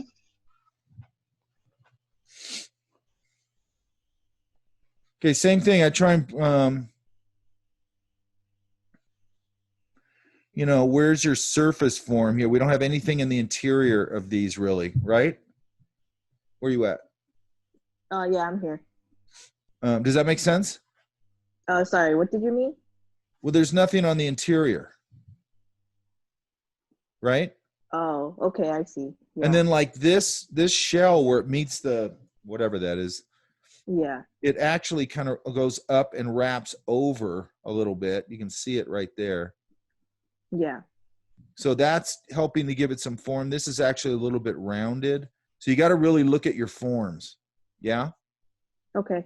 Because what tends to happen with anything people are drawing is they tend to draw what they think they see and not what they're looking at. Does that make sense? Yeah. And you really got to look at it and break it down. Like this ladybug could be drawn, you know, with that bottom part and then put this over the top of it and split it. Oh, and like then, a dome. Yeah. yeah, it's just like a flat dome like that. Right? Yeah. I think I was making it harder than it actually is probably. What we're trying to do here on some level, I mean, we're doing a bunch of things here, but what we're trying to do over and over and over again is train our eyes to see, correct? Yeah. The first thing you got to do here is learn how to see. Everybody thinks it's a bunch of dexterity or it's a bunch of this or a bunch of tricks or a bunch of that. It's not. It's training your eyes to see. Once you can do that, you're going to start drawing 10,000 times better. And this will all become second nature. Does that make sense? Yeah. And then give me more information on these. They're just not enough. Does that make sense? Yeah. I just realized I didn't put too much information on it. So that was on me. Draw through this form and then start really giving yourself a real texture you want to wrap around it. I mean, some people do all sorts of things you can do. You know, they'll come up with these cool patterns. Mine's not cool, but you know what I mean. And then they'll start really wrapping them around here. I got to find some examples. I'll find some good examples of it. Yeah? Okay. I tried to find some before class Tuesday, but I couldn't find any. Again, look at the proportion of this to this. Right? Oh, yeah. You know, the one you're drawing from is much longer. And then another thing you can do, so let's look at this.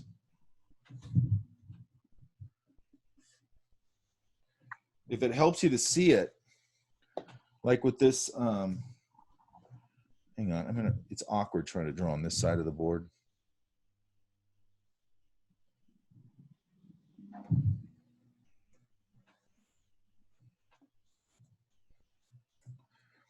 Okay, so what we really have here is this long torpedo shape, correct?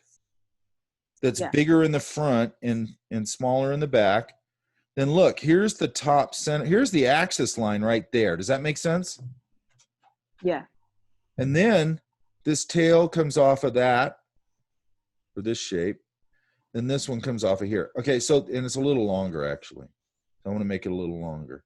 But sometimes it might help you to go straight across this form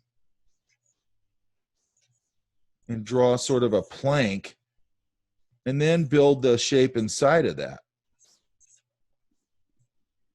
Does that make sense? Yeah, that makes more sense. And, you know, eventually you won't have to do that. Or sometimes I do. I mean, you know. Okay? Okay. And then like this eel, this is sort of what we were talking about with, I don't know who it was talking about this, I think it was Mackenzie, about this trouble with the swept line. I never thought of that. That's a really good point. So when you're doing something like this, you want to be able to kind of just do a sort of elegant shape, right? Yeah. And then look how that center line is right up. See it right there? That little overlap right there? Yeah. You got it on here. That's super important, okay? Because look at how the dorsal fin goes right up over it and super describes and folds over on itself, right? Yeah. That's the stuff. So practice your sweeps, you know? Okay.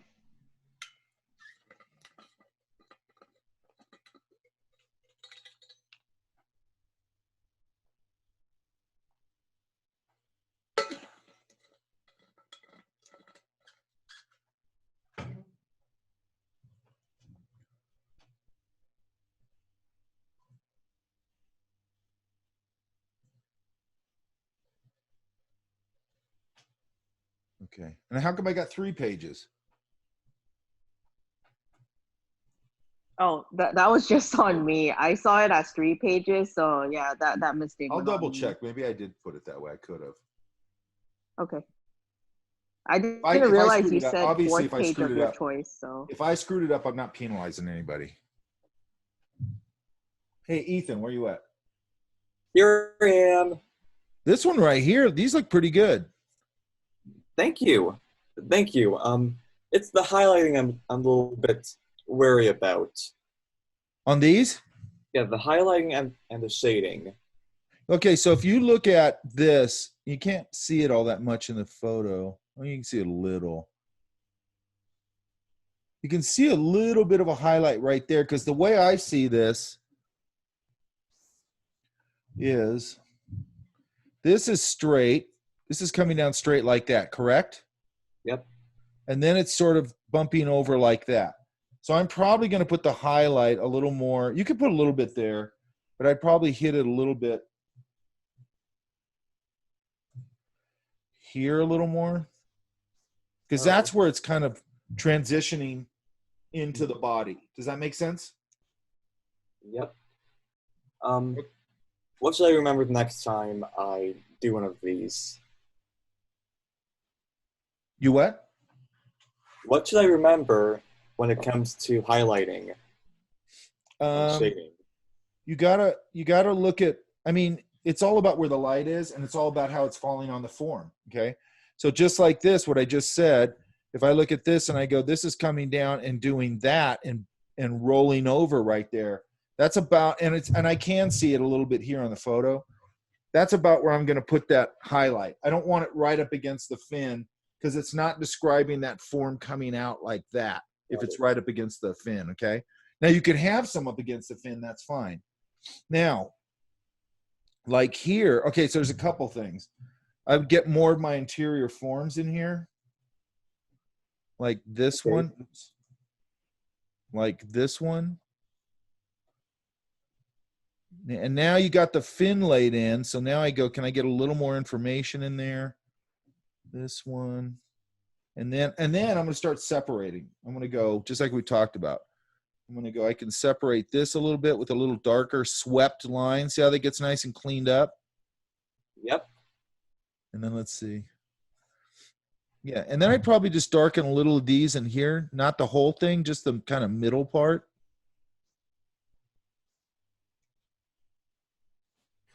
All right, so more swept lines. More swept lines. If my light's up here, I want to do them away from the light and get them to separate things. I'm probably going to put a little bit of specularity in the eyes, maybe a little here. And then I might go, yeah, because there is a little bit here. Right here, I might go and put a little bit of a core idea right here.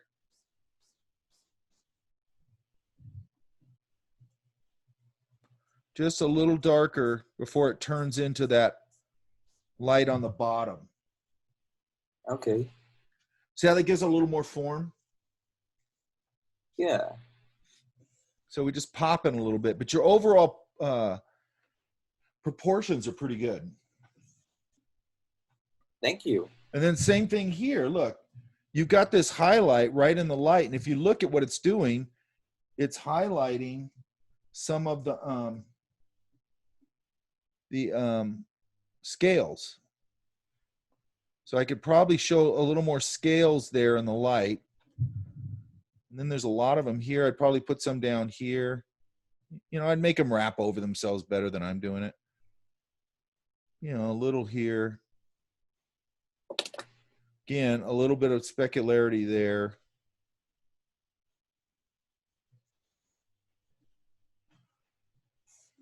And then here, I'd give this a little value. Or I might do it like this.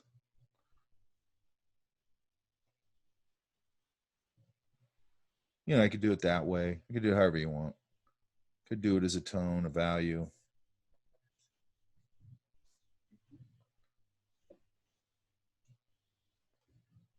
And I'm going to put, you know, so I just use that sort of, that scale texture to show the light a little bit. Or the shadow. Get a little more, so I'd say on all these, think about your interior shapes.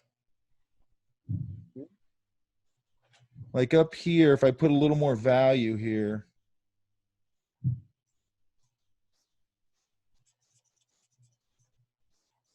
Oops. If I put a little more value there, then I've got the opportunity to come in here and put that little white line that I'm seeing right there. See it? Yeah, I see it. So I want to take advantage of all those things, because all those things are going to show form. Also, this whole bottom part. Oops. Damn it. Okay, hang on. There. This whole bottom part is in shadow. Okay. So I want to use all those things. So again, start off at this real simple geometric shape.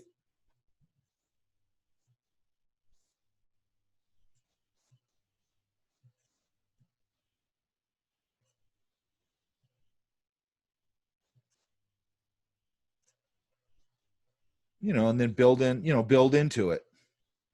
This is actually cut right there. This comes down like that. So once I got that geometric shape, I can curve things off, soften them, and add information into the interior, and then it's going to start to get a lot of form. Okay.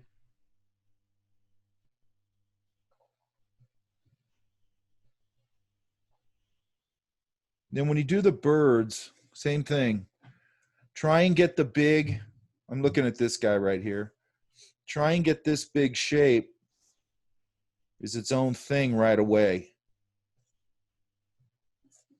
Then add that. Then I can add this.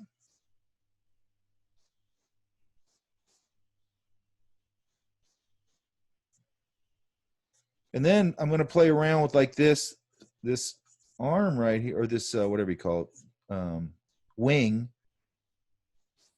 You know, I can start to build that value with some hatching that follows the form around. Yeah? Yeah.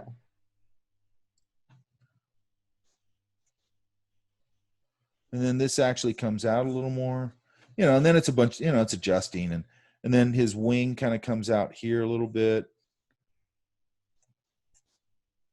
This actually comes up and under like that. This has a little more of a straight line to it right there, a little straighter here. And then I just start getting a bird, right? And then, you know, where does this leg line up in relation to the wing? Lines up right about here. And it kicks out a little this way and then goes this way. And then same thing with this one, kicks back a little bit and then this way. Does that make sense? Yeah, totally.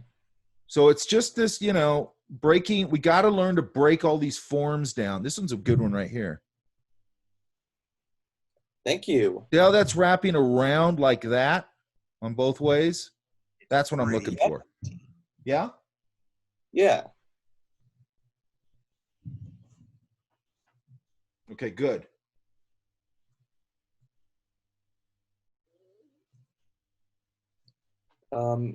Shihan, Yeah. where'd you go? What, am I disappeared? I don't know. You're kind of silent for a bit, and Shouldn't be. okay. I mean, I could be cutting out. I don't know. You can But see thanks for the notes. Huh? Thanks for the note. But Yeah, thank yeah. And I'll put this Zoom video up too. The Okay, only ones cool. I don't put up, just so you know, are ones that like we're just like, I don't know if we're having a crit or something like that. I don't intend to put those up. If there's actual information like this in it, I will always put them up. Okay. Might take Cool. me a day, but I'll put them up. Okay, where's Esteban? I'm here. Okay, what do you think? It was cool. You know, it was I always like breaking down things into the shapes. For the organics, I kind of misunderstood. I just kind of I only really recognized organic. I didn't or recognize the texture part, so I thought we were just supposed to go with organic. Yeah, and be careful too. I don't want to start jumping to cows and dogs and all that yet. Yeah? Yeah. Or people. Because the problem is everybody wants to walk or run before they can walk, right? Yeah. And then see this cross texture over that? What's that representing? That actually wasn't supposed to be a texture or anything. That was just going over the shape of the. Yeah, give yourself something like that, you know, to wrap around if you need it, you know. And I do it again. I do it too when I'm doing stuff. One thing I do on things like this, I probably said this in different ways, but I'll pull a little bit of a dark out at the bottom, and see how it just gives it a little more form. See that? Yeah. And then be careful that you go to this really crazy specular light. And there's no transition. Look at the end, right? You see that with the ends? Yeah. So I probably want to do something a little more like,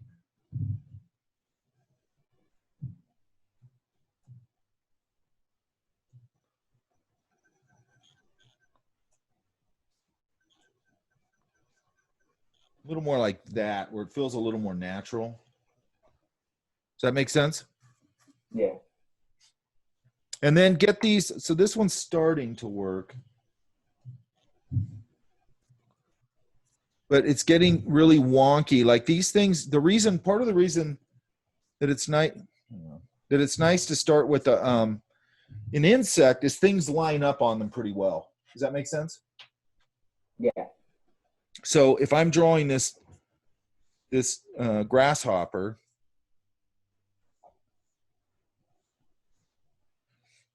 you know, and the legs here, then I know that leg going over, the other leg's right there. on the other side, and I can sort of line them up together. Does that make sense? Or like if there's an arm here, it's going to land there. If that's the I don't know what it's called on an insect, but the shoulder, right? Yeah. If that arm's here, then I go, okay, it's going to come out from over here, and I'm only going to see that much of it, let's say. Okay. Now there's other ways you could totally plot it in perspective, but I don't want to get into that yet. Because to me that's more. And then this fur texture isn't telling me anything, correct? Yeah. So if I go, I've got a bugga like that, whatever this thing is. Here's his eye.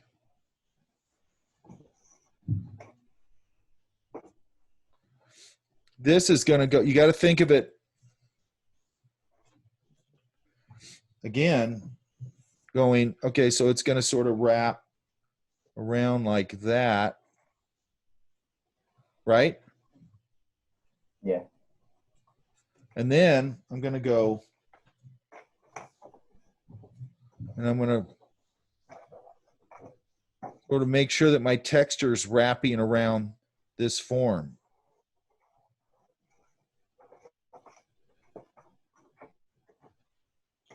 Yeah? Yeah. You know, so this guy's getting pretty wonky. It's hard for me to read what's going on there. This one's a lot better. Yeah? Yeah.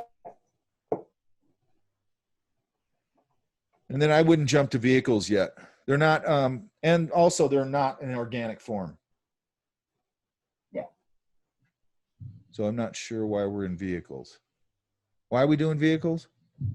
One of the options was your choice. So was what? I guess one of the options on I think the assignment page said your choice. So I just kind of.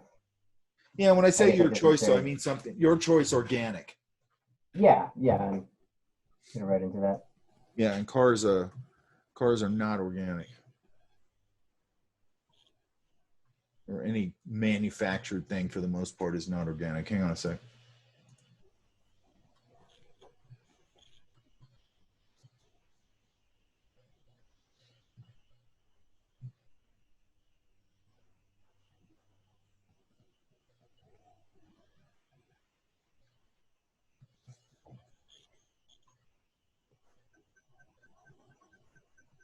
Okay. All right. Mike, Yeah. I think you had called my name, but I had stepped away for a bit. Why? I went to go check on my pet rat. He had just gotten surgery done. And I saw him moving, so I wanted to go check if his stitches were still together. Hang on. All right, who's this? This is who? Oh, Emma. Exactly. You there? Hi, Hey, the zebra looks pretty good. thank you. I usually hate drawing horses and things like that, but I was very surprised with how it came out. Did you just break it down shape-wise? Yeah, I did. See how it works, right? Yeah, it definitely helped a lot. Okay, give me more information here. These are now becoming Okay, I will. patterns, correct? All right. So if you tell me this is wrapped around something, then it's probably going to be something like this.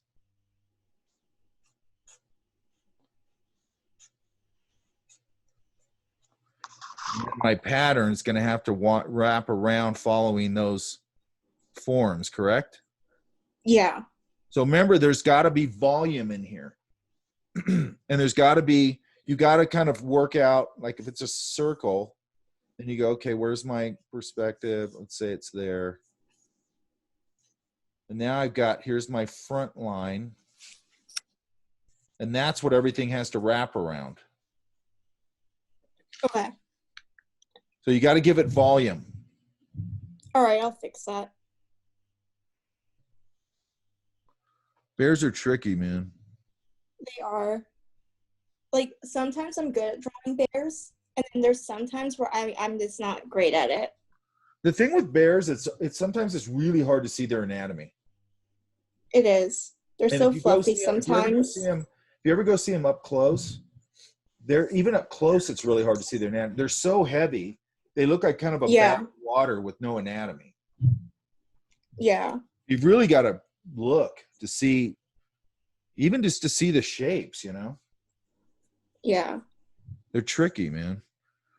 And then, like, you know, if they're in the wild, because I just hung out with a bear out here a couple weeks ago, and in the wild, they're more, you could see it a little more. I don't know if that's because they're active and they're, you know, they're roaming and they're hunting and doing whatever they do. But then when you go to the Yeah. zoo, and they're a lot heavier and a lot flabbier, you know, because they're not doing Yeah. it. They're not in the wild anymore. But the bear that was here the other day, he was pretty, you know, you could see his anatomy pretty good. Where are you at? I'm in the Arctic. Oh, okay. Yeah. I went to Yellowstone during the summer, and we saw 2 smaller like grizzly bears. Yeah, grizzlies are mean, man. Yeah. But they had like trackers on them for like research and that. But it was still neat to see them. Oh yeah, they're bitching, man. Bears are cool. Grizzlies aren't nice, but the bears out here are pretty nice.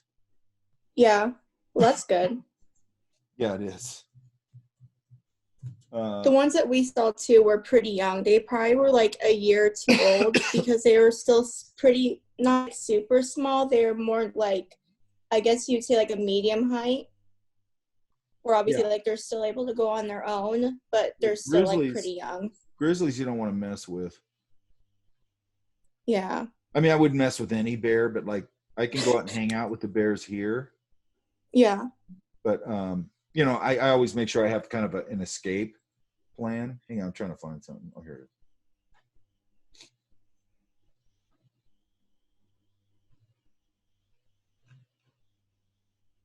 So this,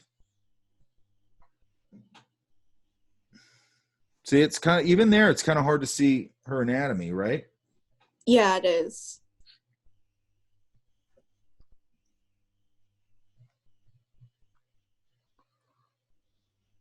Is that a cub with it? Yeah, this is this bear is the bear I know the best. That's Torpedo. Oh, okay. That's the first day I met him. His Oh, mom well, brought him that's around. cool. I have some pictures of him with his head in. They got into my trash that day. So you can see her anatomy a little bit here now. Yeah. And then Torpedo. I know I had some other pictures of them. I don't know where they are.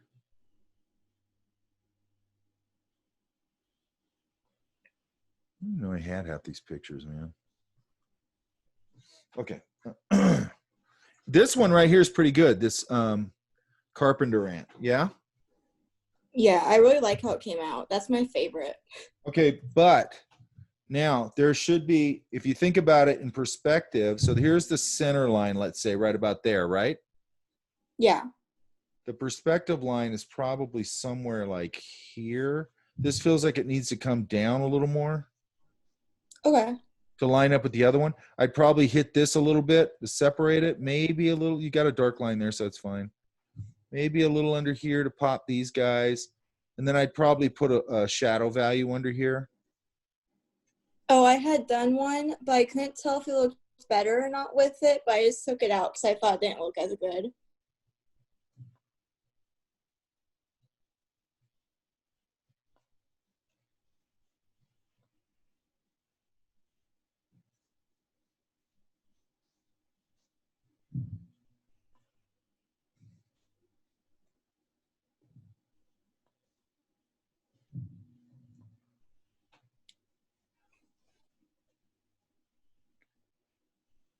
Yeah, it just grounds it. You know what I mean? Yeah, it definitely makes it look better. I'm just going to darken up his eye, even if it's not. So when you're looking at something like a head like that, you know, you can kind of think of it again, sort of as sort of doing this.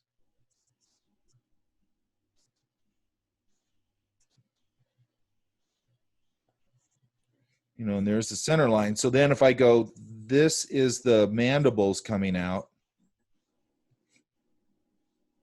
They're going to line up on that perspective line like that. Does that make sense? Yeah, it does. And then I can change the head around and all that. But just make sure, like, we want to make sure that we're following, you know, like you got these 3 segments of the body here. I'm drawing them as geometric stuff.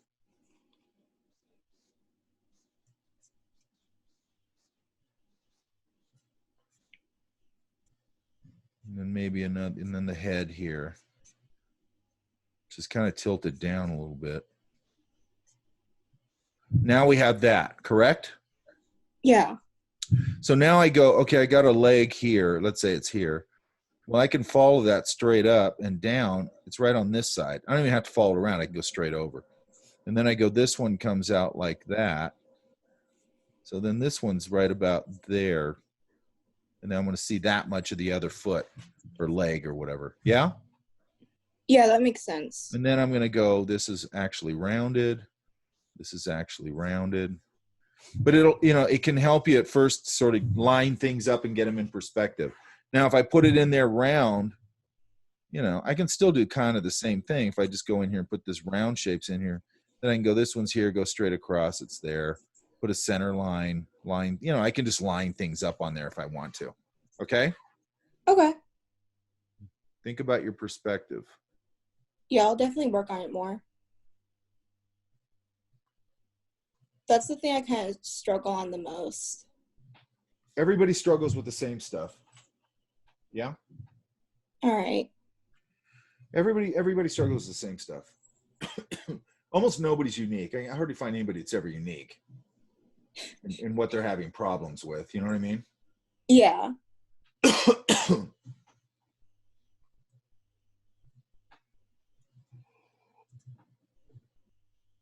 Where's Amelia? Hello. How do you say your last? Size? Oh, it's size? Yeah. That's interesting. Who's playing tuba? You're the one with the brother who plays tuba, right? Yeah, I'm sorry. It's super funny, man. I know. Why does he play tuba? He's in high school band, but it's at home right now, so his tuba's at home, and he's in the room right next door, so unfortunate. I think any instrument's cool, but it's just funny. You know, obviously it's funny when a young person, a big ass tuba.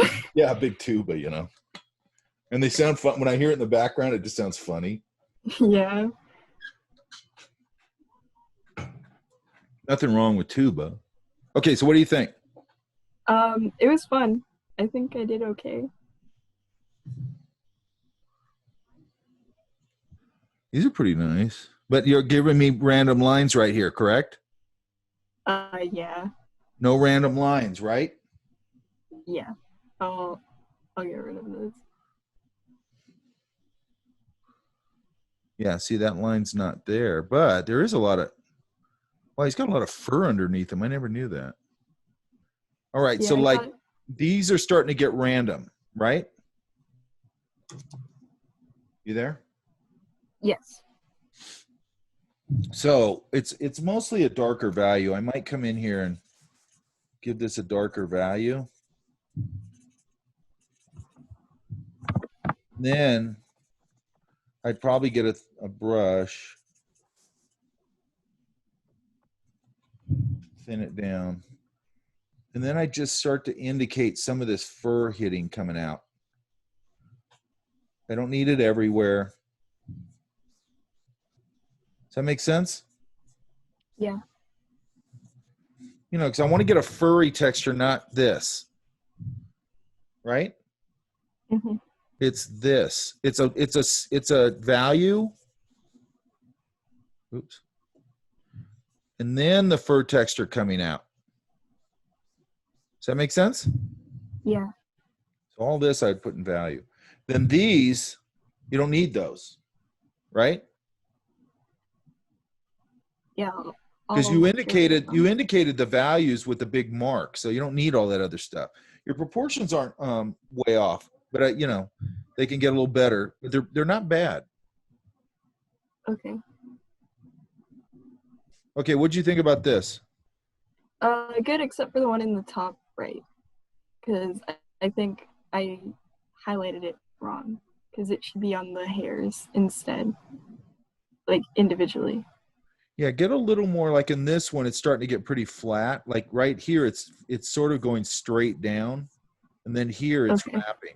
Does that make sense? This should be wrapping too, right? And again, I'll try and find some good examples of these. Now again, Yeah, same thing. yeah, just get these, you know, this leg's actually coming out like that, right? Mm. And then what I would do, and I don't know how you did it, but I would go,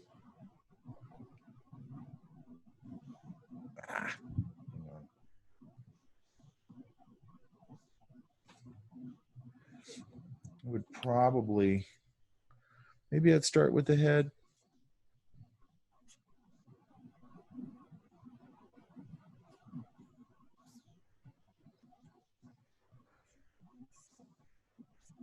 And it's coming down and it gets a little bigger here. And then I got to get this right. This sort of, this proportion to this all has to work. And it's actually a little longer, so I might bring this up. You know, and at first all I'm trying to do is just get these things placed. Yeah? Yeah. And then what you have here is you have this sort of like what we talked about with trees and things. You have these overlapping shapes. Like here, look at that. They got this indication of fur texture or feather texture or whatever. And then it goes right into dark. You see that? Yeah, just like the trees. Yeah. So I can just use that fur texture to show things overlapping each other. You know, I'd probably find a nice little language for it based on what I'm looking at. Some of them are going to break the form a little bit. You know, this does for sure. But it's like following the form a little bit. Like that fur's following the form like that sort of, right? Or feathers, right? Mm-hmm. So look for these big masses, you know, and how they overlap each other. Does that make sense? Yeah. Thank you. And then watch your proportions, not too off, but watch your proportion here. And again, when I was blocking in that alligator, did I put this on its own layer? Hang on. Now my what you call it disappeared. Hang on. There it is. No, I didn't do it. Okay. You know, I probably come in here for this alligator and just go, you know, that big main shape, block in that tail, you know, then the head. How can I break the head down?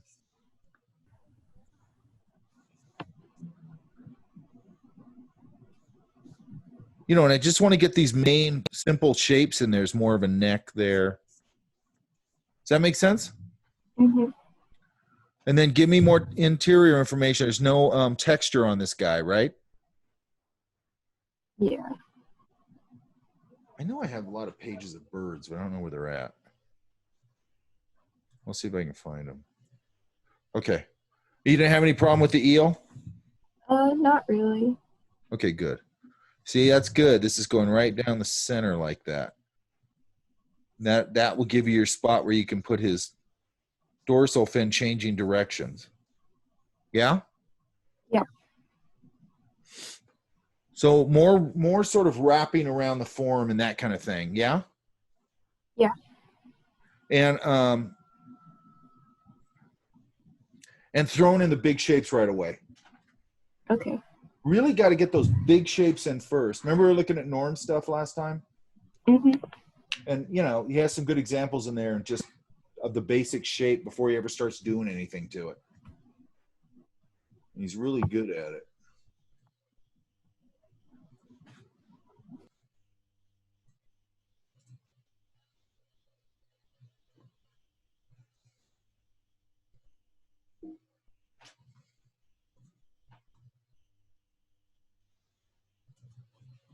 Okay, let's go here. These are all PDFs. Hey, you guys, try and always give me JPEGs. These are all right. Okay, where's Chloe? Right here. Okay, so what do you think? I think I did all right. With the wolf there, I didn't do the fur texture, and that's my fault. For some reason, I mixed it up with the eel. Like you said, you wanted the motion with the ribbon-like shape to it. I did a snake for that, but And where's his pattern on here? I just did it for the shape. I just didn't add the pattern. Yeah, you need to come in here now and go, where's my interior form?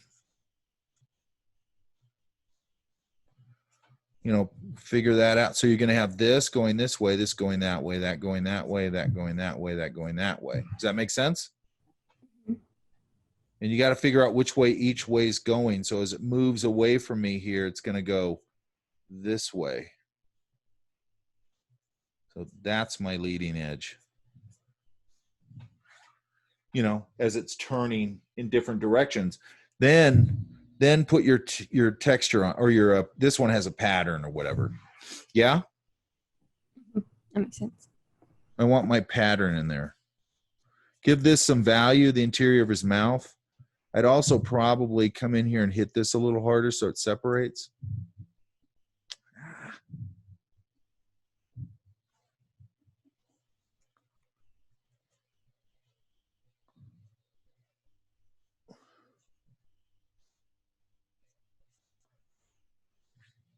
Yeah, and this guy's got to have, I'd watch my proportion. There's nothing going on in the interior, correct? Yeah. And then I'd also, when you're drawing something like this, make sure you're just sort of trying to find the really basic forms first. You know, it usually takes some adjusting.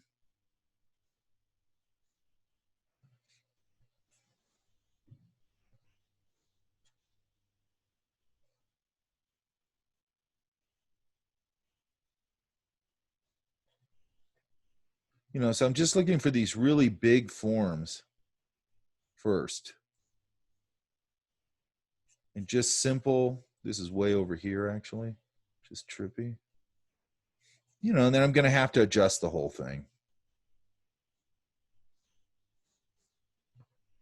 Got a little more here. And then same idea. I'm going to go start, you know, this isn't done yet, but I'm just going to pretend it is.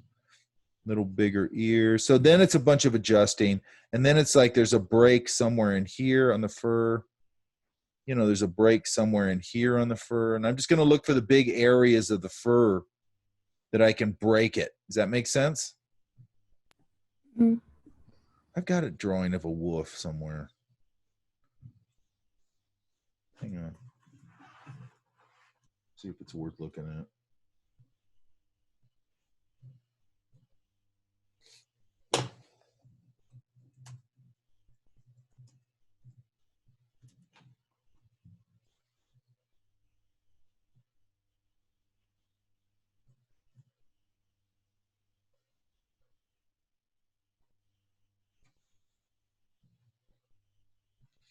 Come on.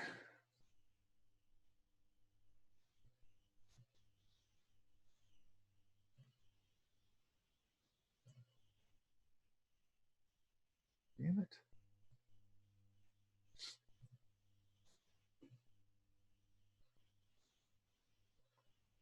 I'm trying to see if this is worth looking at.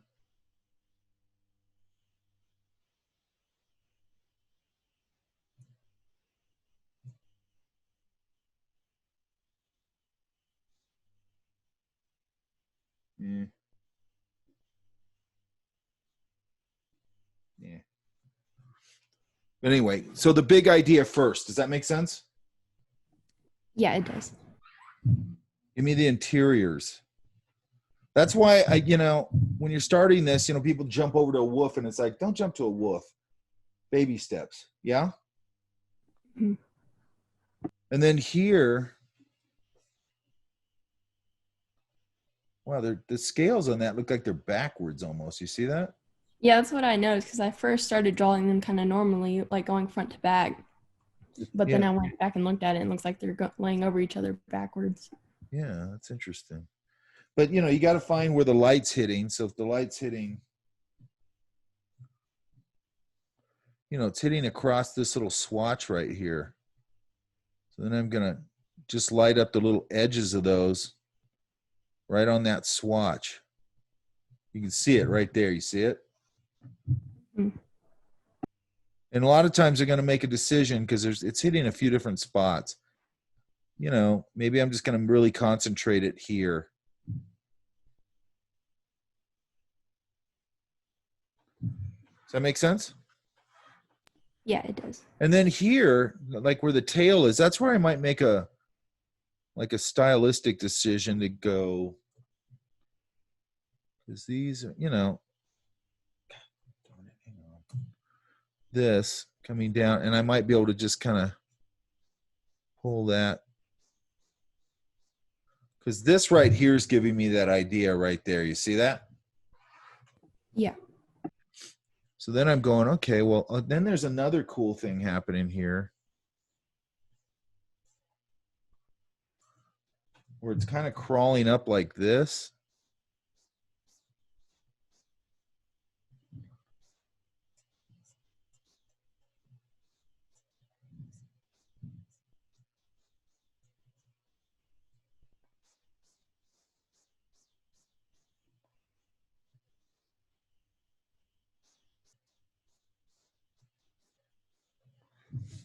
And see how that's giving me a nice way to handle that? Mm-hmm.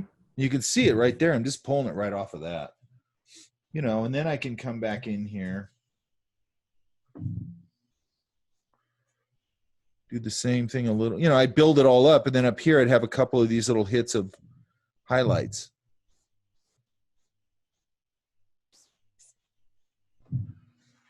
And that would, and then there's a shadow value here. And again, it's kind of coming down. Oop, I keep doing that. It's kind of coming down, describing that form. I'm going to put that here. And you see, I'm just starting to find the shapes on the interior, and I'm starting to build. Yeah, there's just a lot going on with this fish, so that really helps. You got to reduce it. That's the whole trick, right? Yeah? Mm-hmm. So if you look at here, that's helped a lot. This stuff here helped a lot. It started to turn the form a little bit. So that's what we're looking for, okay? All right, thank you.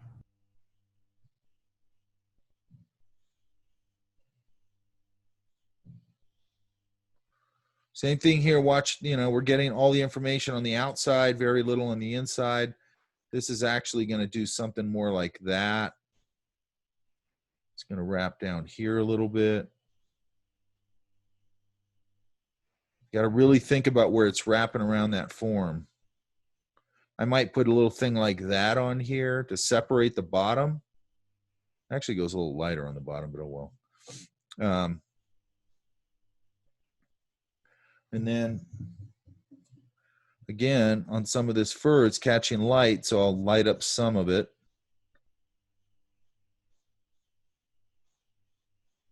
And start to get a little more volume out of it. Yeah? Yeah. So it'll help to turn it.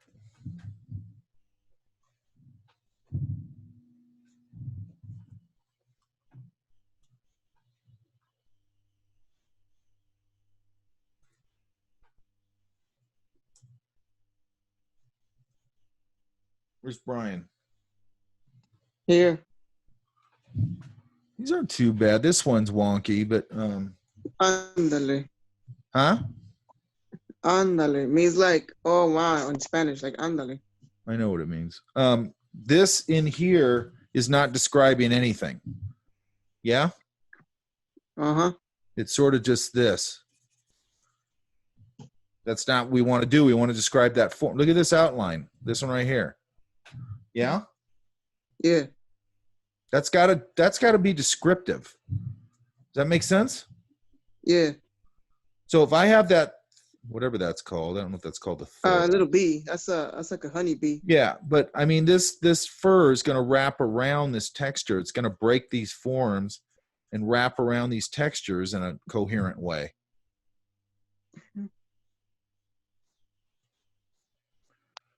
Something like that.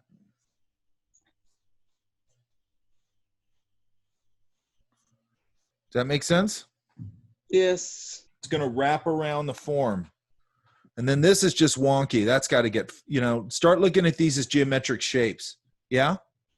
Yes. Like break these down to geometric shapes to help you see the form.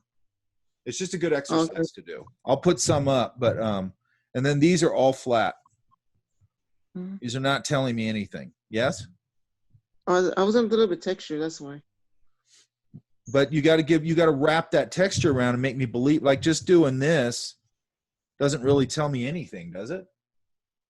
Or That even, one right here's the leaf. There's a Huh? leaf right there. It's That's what? a leaf right there. The bottom. Yeah, but give me a leaf that's turning in space like that. Maybe. Oh, okay. And then give me some form on it. I wouldn't do a leaf probably. Oh, okay. What is this right here? Which one? This one. Oh, it's just like a little. I just put it like a little tail. That's it. All right. So again, a tail is going to be more. Here's my form. And that fur is going to break the form and it's going to wrap right around this form. All right. Okay. There's nothing on the interior here. Okay. Same thing here. We're not even looking at what this is. Yours are going downward and these are going upward, which tells me you're not looking at it. Yeah? Yeah.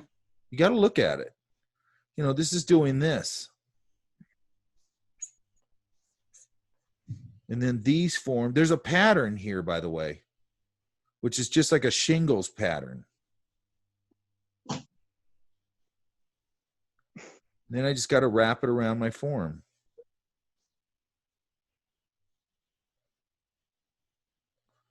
You see what I mean? Yeah. And then all these too. This is going to have the top part of it. I mean, I probably could see it as a cylinder, maybe. Then I go, this is wrapping like that. Then I go, okay, there's a pattern. And they're all going to follow this form, however it goes. Does that make sense? I'm wrapping it around that form. Yeah? Oh, yeah. Yeah, and then these, you got to get clean. This is coming up. It's got a teardrop shape.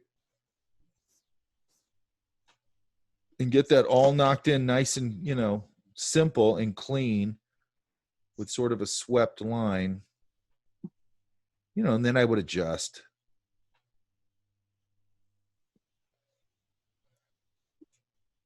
And I go into my interior and do all that stuff. And again, don't pick this fish. It really doesn't have any texture. Neither does this one, really. Right? Okay. And then look at this right here. It's showing you these lines. You see that in its dorsal fin? Mm-hmm. So these are just sort of doing this. And the lines this actually kind of connects with this down here. And then this gets smaller. And then these follow this form. So when you're doing this, it tells me you're not looking. Oh, okay. You got to look. And then look at the tail. The tail actually comes down a little bit like that. And then I come in and clean up these lines and then the eye's not doing that. The eye's doing this. Yeah? Yeah. You got to look for those things.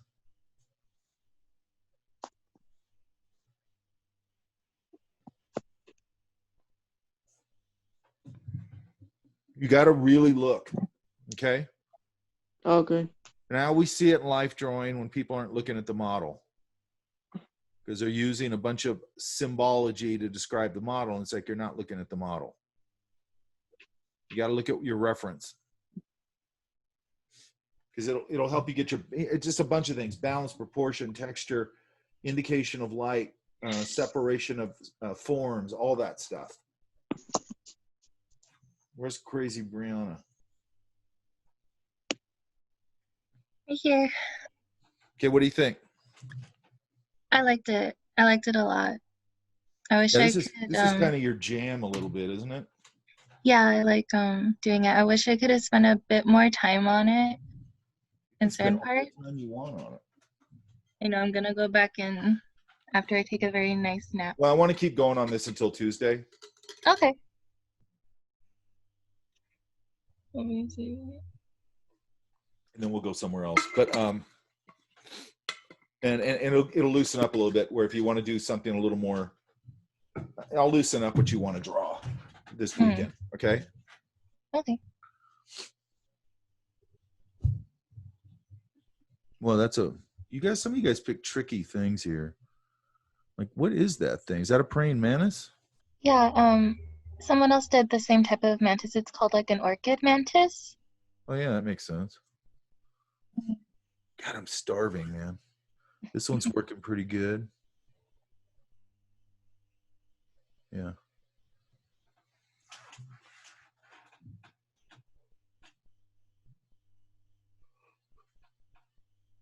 No problem with the eel. Mm. And what's this thing here?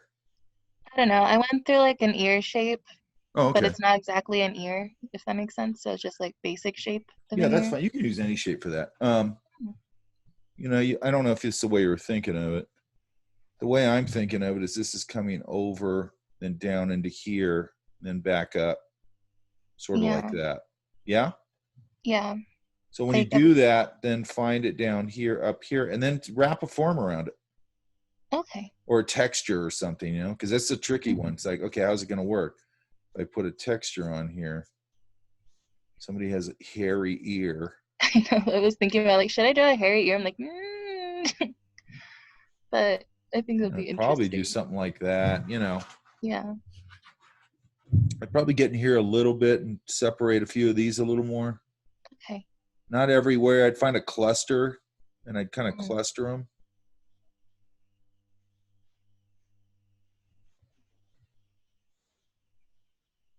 You know, that kind of thing. See how it already popped? Yeah, definitely. No problem with the eel, you said?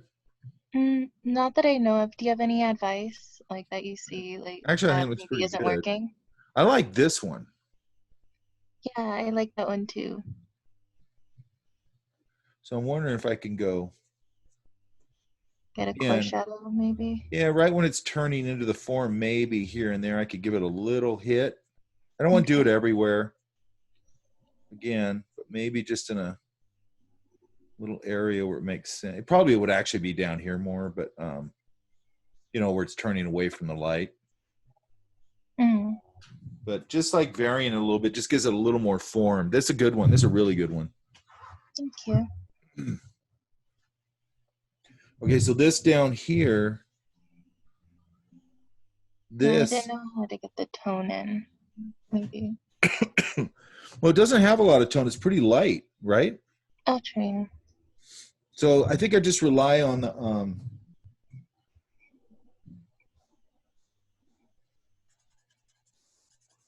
you know, it just has a light value on it, more or less. And then it's just got these cool, to me, this is just all about this pattern.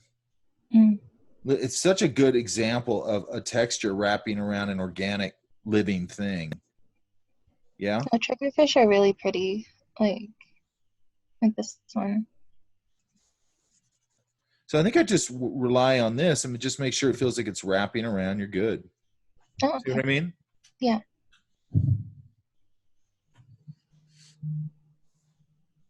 That's a whale shark, right? Mm-hmm. You guys ever heard of that museum or that aquarium in Japan? I think it's Japan. What happened? It's insane. Hang on. Shit. What time did we end? 4? 4:15. Oh, okay. Hang on. Damn it. Ugh. I'm so good at times. I like. I tell you guys how much I hate Mac anymore. I've really grown to hate Mac. Hang on.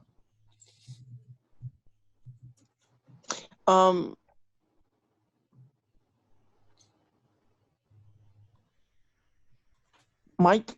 Huh? Can we download Adobe InDesign and put this pic in our portfolio and then in Adobe InDesign? You can do whatever you want in Adobe Design. Like you could just like keep it in Adobe Design like your portfolio. Do what now? I mean, whatever Like, you do in your portfolio is your business. Yeah? like to save it in design, like to save it in case you get a job in the industry. It's like, oh, do you have any digital portfolio? Something like that. Well, I mean, you always have to put together a portfolio. No matter who you are. Hang on. I think this is the video.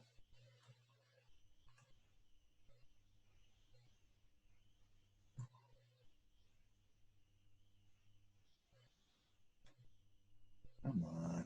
There it goes. So this aquarium in Japan is so big they got like 3 whale sharks in there. Oh wow. Isn't that crazy? Yeah. They're so pretty. I like them. I know. I just hate that they, lock Yeah. them up like this. Mm-hmm. I mean, Like, I I get it. understand. I get There's, that like, it's amazing and all that, but it's like mhm. it's not right, Yeah, definitely. But I mean, it's mind blowing now. You know what I mean? Mm-hmm. Of course, we can't go to any of these places right now, but Yeah. Like, I can understand if like they're keeping them for rehabilitation. well, yeah, or if it's But, conservation, if they're going extinct or something. yeah, definitely. But if it's But that's just it. because they're For me, cute that's or it. because, You shouldn't put anything in a cage if that's not the reason. They're not here for your amusement. But that it's just mind blowing that they got. First time I saw this, I'm like, I didn't even know they had whale sharks in a tank.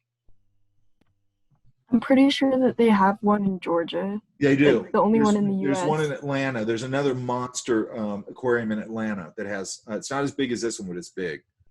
Yeah. But this is great reference, you guys. It just goes around in circles, and you can freeze it wherever you want. Get a cool pose or whatever.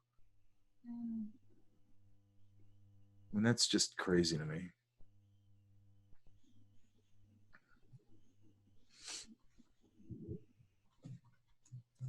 Okay. All right. So you didn't have a lot of problem with the fish, yeah? Mm-mm. Probably want to just work with the texture more to like define the form. But And right here, where this little thing overlaps. yeah. Oops. That's annoying. I probably might darken that up a little bit. Or I might just make sure that this separates with the dark. Okay. Yeah.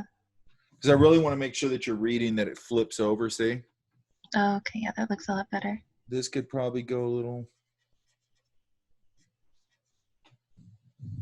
And then I might go, they've got some interesting, yeah. So I might go, there's some nice little light just dancing around in there. I might just put a little, you did put a little of it.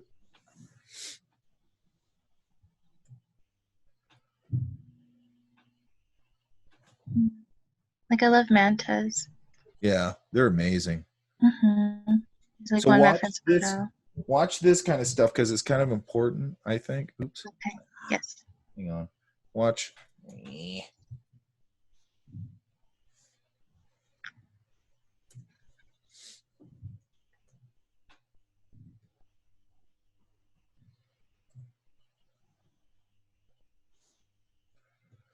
This shark here, if you notice, it starts off over here in the front, but then it has like a bump right there. Do you see it? Yes. Okay. It's the same thing that you do sort of in life drawing. It's a kind of a tripped out shape. And then, a lot of times I'll just put that over just to sort of give me a little guide a little bit.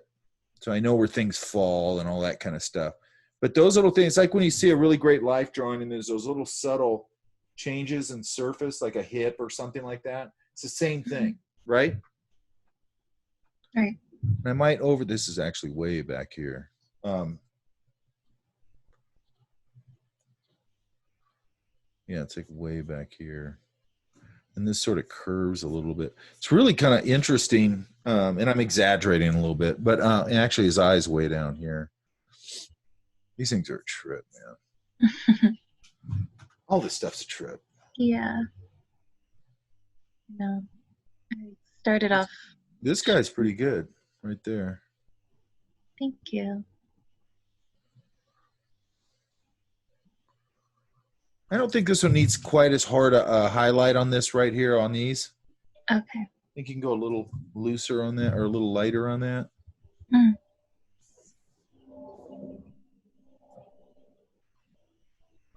And then, let's see. It's hard to see it on that. I might get a better picture of the cockatoo. Just like it, because what's going to happen there usually, it's just like hair. You know, you have this form. I'm just going to do this real half-ass.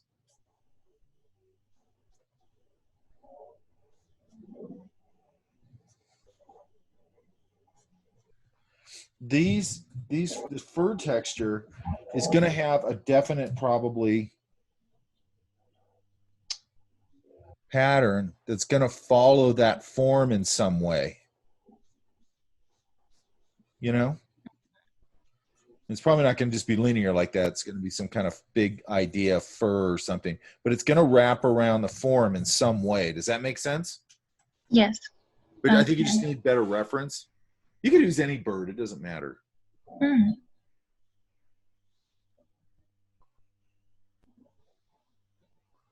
And I'm going to put up some. I'm going to find some good examples of this stuff. Okay, good.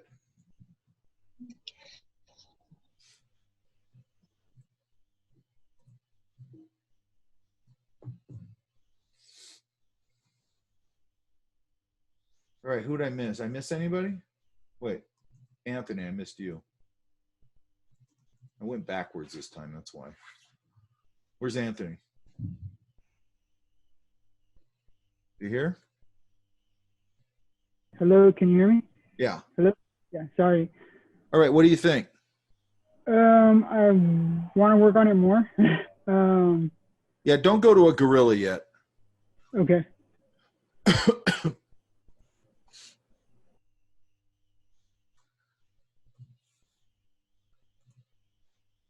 Oops.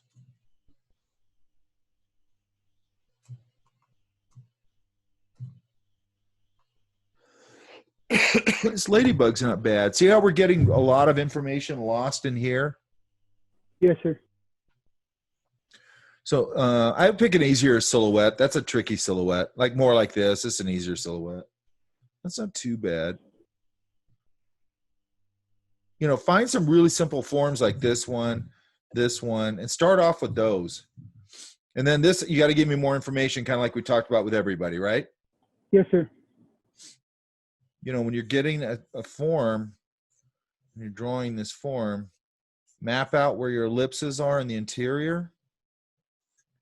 This is my forward facing thing, and then I can build my forms over that. So they'll wrap around. Don't give me all this flat tone. I want you using texture and line. Yeah? Yes, sir. You can do a little tone. I just picked this picture the other day. That's weird. You can do a little tone, but I don't want too much of it. Okay? Yes, sir. See how this interior is really empty? Yes. So when I'm doing something like that, I might even just make up some texture stuff.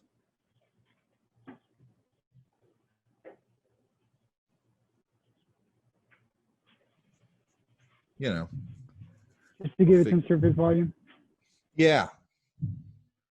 See, like I wouldn't start with this guy. I'd start with something a little simpler.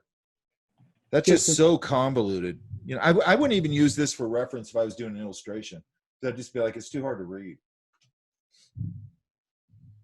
Right? I don't want to make it, you know, I know that they do something like that and they have eyes and then they come down and they kind of,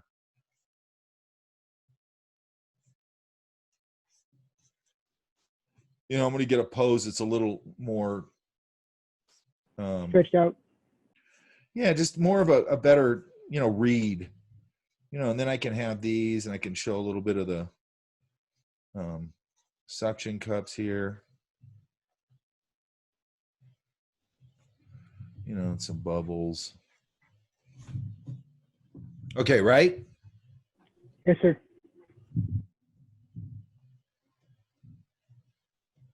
Really got to get that idea of texture wrapping or texture mapping. Yes, sir. All right. Did I get everybody? Did you get mine? Who is it? Anthony. Anthony? Luciano? Oh, yeah. Yeah, right here. What do you think? Well, these are nice. He was all right. So you've done this before, correct? Done what? Drawing animals. Oh, yeah. Okay. Yeah, because these look nice.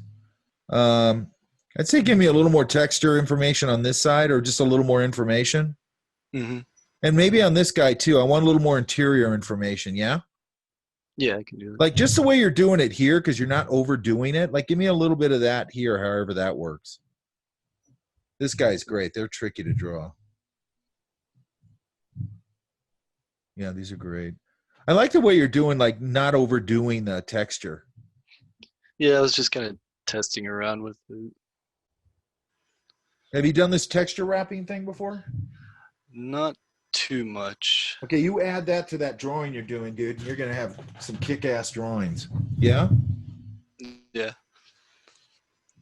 Yeah, these are great. So here, let's see. Yeah, he's got pretty sparse hair. You're actually right. Yeah, these are really balanced, man. Thank you. Super balanced. Give me like some ground shadows down here, right? Yeah. That'll just anchor them. It looks like your line works. What's your major? I was actually trying to get into all the digital art stuff. This is kind of the first time I'm doing all of it on the computer stuff. Well, it looks good. How long you been at Fullerton? 3 years. I switched from doing history to actually trying to hone in on the somewhat of art stuff I would do, but I always just kind of did it as a hobby. Yeah, yeah. But I never never start off that way. Yeah. Okay, so here, if you notice now, it's starting to go into a weird contour thing here, correct? Uh-huh. Because this is actually going to go sort of like that. So this stuff will keep sort of wrapping around it based on where that thing is. Actually, it should be more like that. Okay, so don't let it sort of flatten out back here, because here it's kind of following that form. You see it? Mm-hmm. But then here it's going to go like something like that. Does that make sense? Yeah.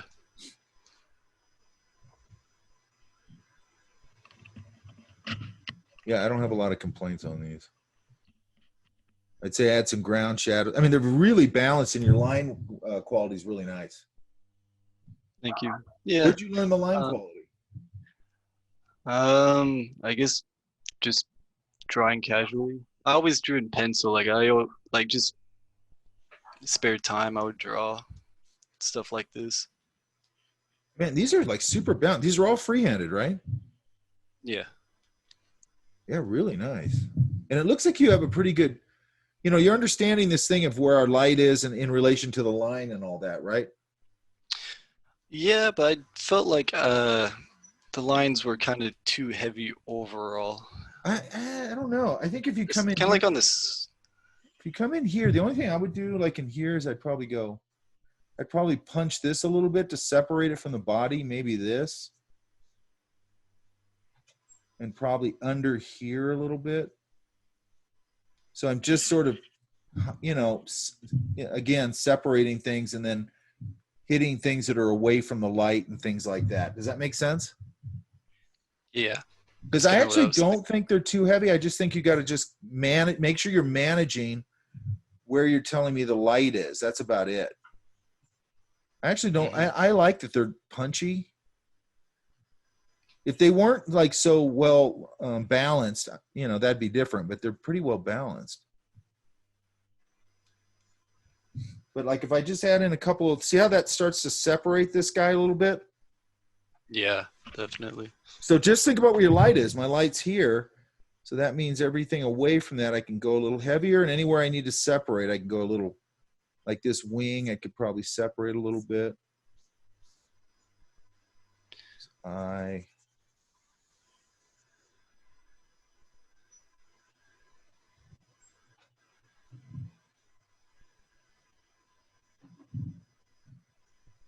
then a little bit of this stuff. Yeah, I'll probably add in, if you said we were gonna work on this till Tuesday, add in some of the lighting. Yeah, just hit it. See, I barely hit it, and it's enough. Yeah. I mean, look, we didn't do hardly anything to that. I punched the line, I knocked in a little bit of highlight, and it's like, boom, it's a nice drawing, right? Mm-hmm. Yeah, you should be stoked with those, man. This is a tricky one. Yeah, I was just trying to go for different angles. Yeah. Love the way you're seeing the texture wrapping around there is great. And it's compressing right there where it's bending, the pattern's compressing. Yeah, I was trying to, if I was going to put in a little pattern, at least in one of the trickier spots. Yeah, that's cool. And then again, I might just hit it a little.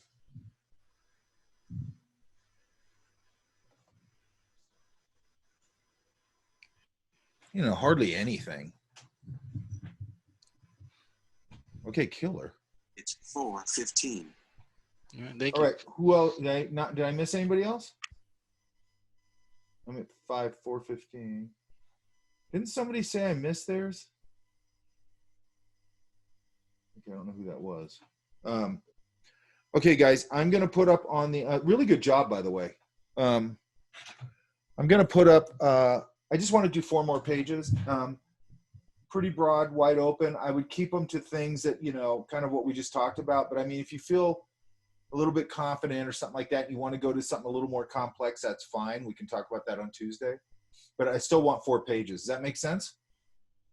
Okay. And then we'll switch over on Tuesday. Let's do tomorrow. Well, not tomorrow. Tuesday. Tuesday. I'll put it up on assignments right now. 4 pages.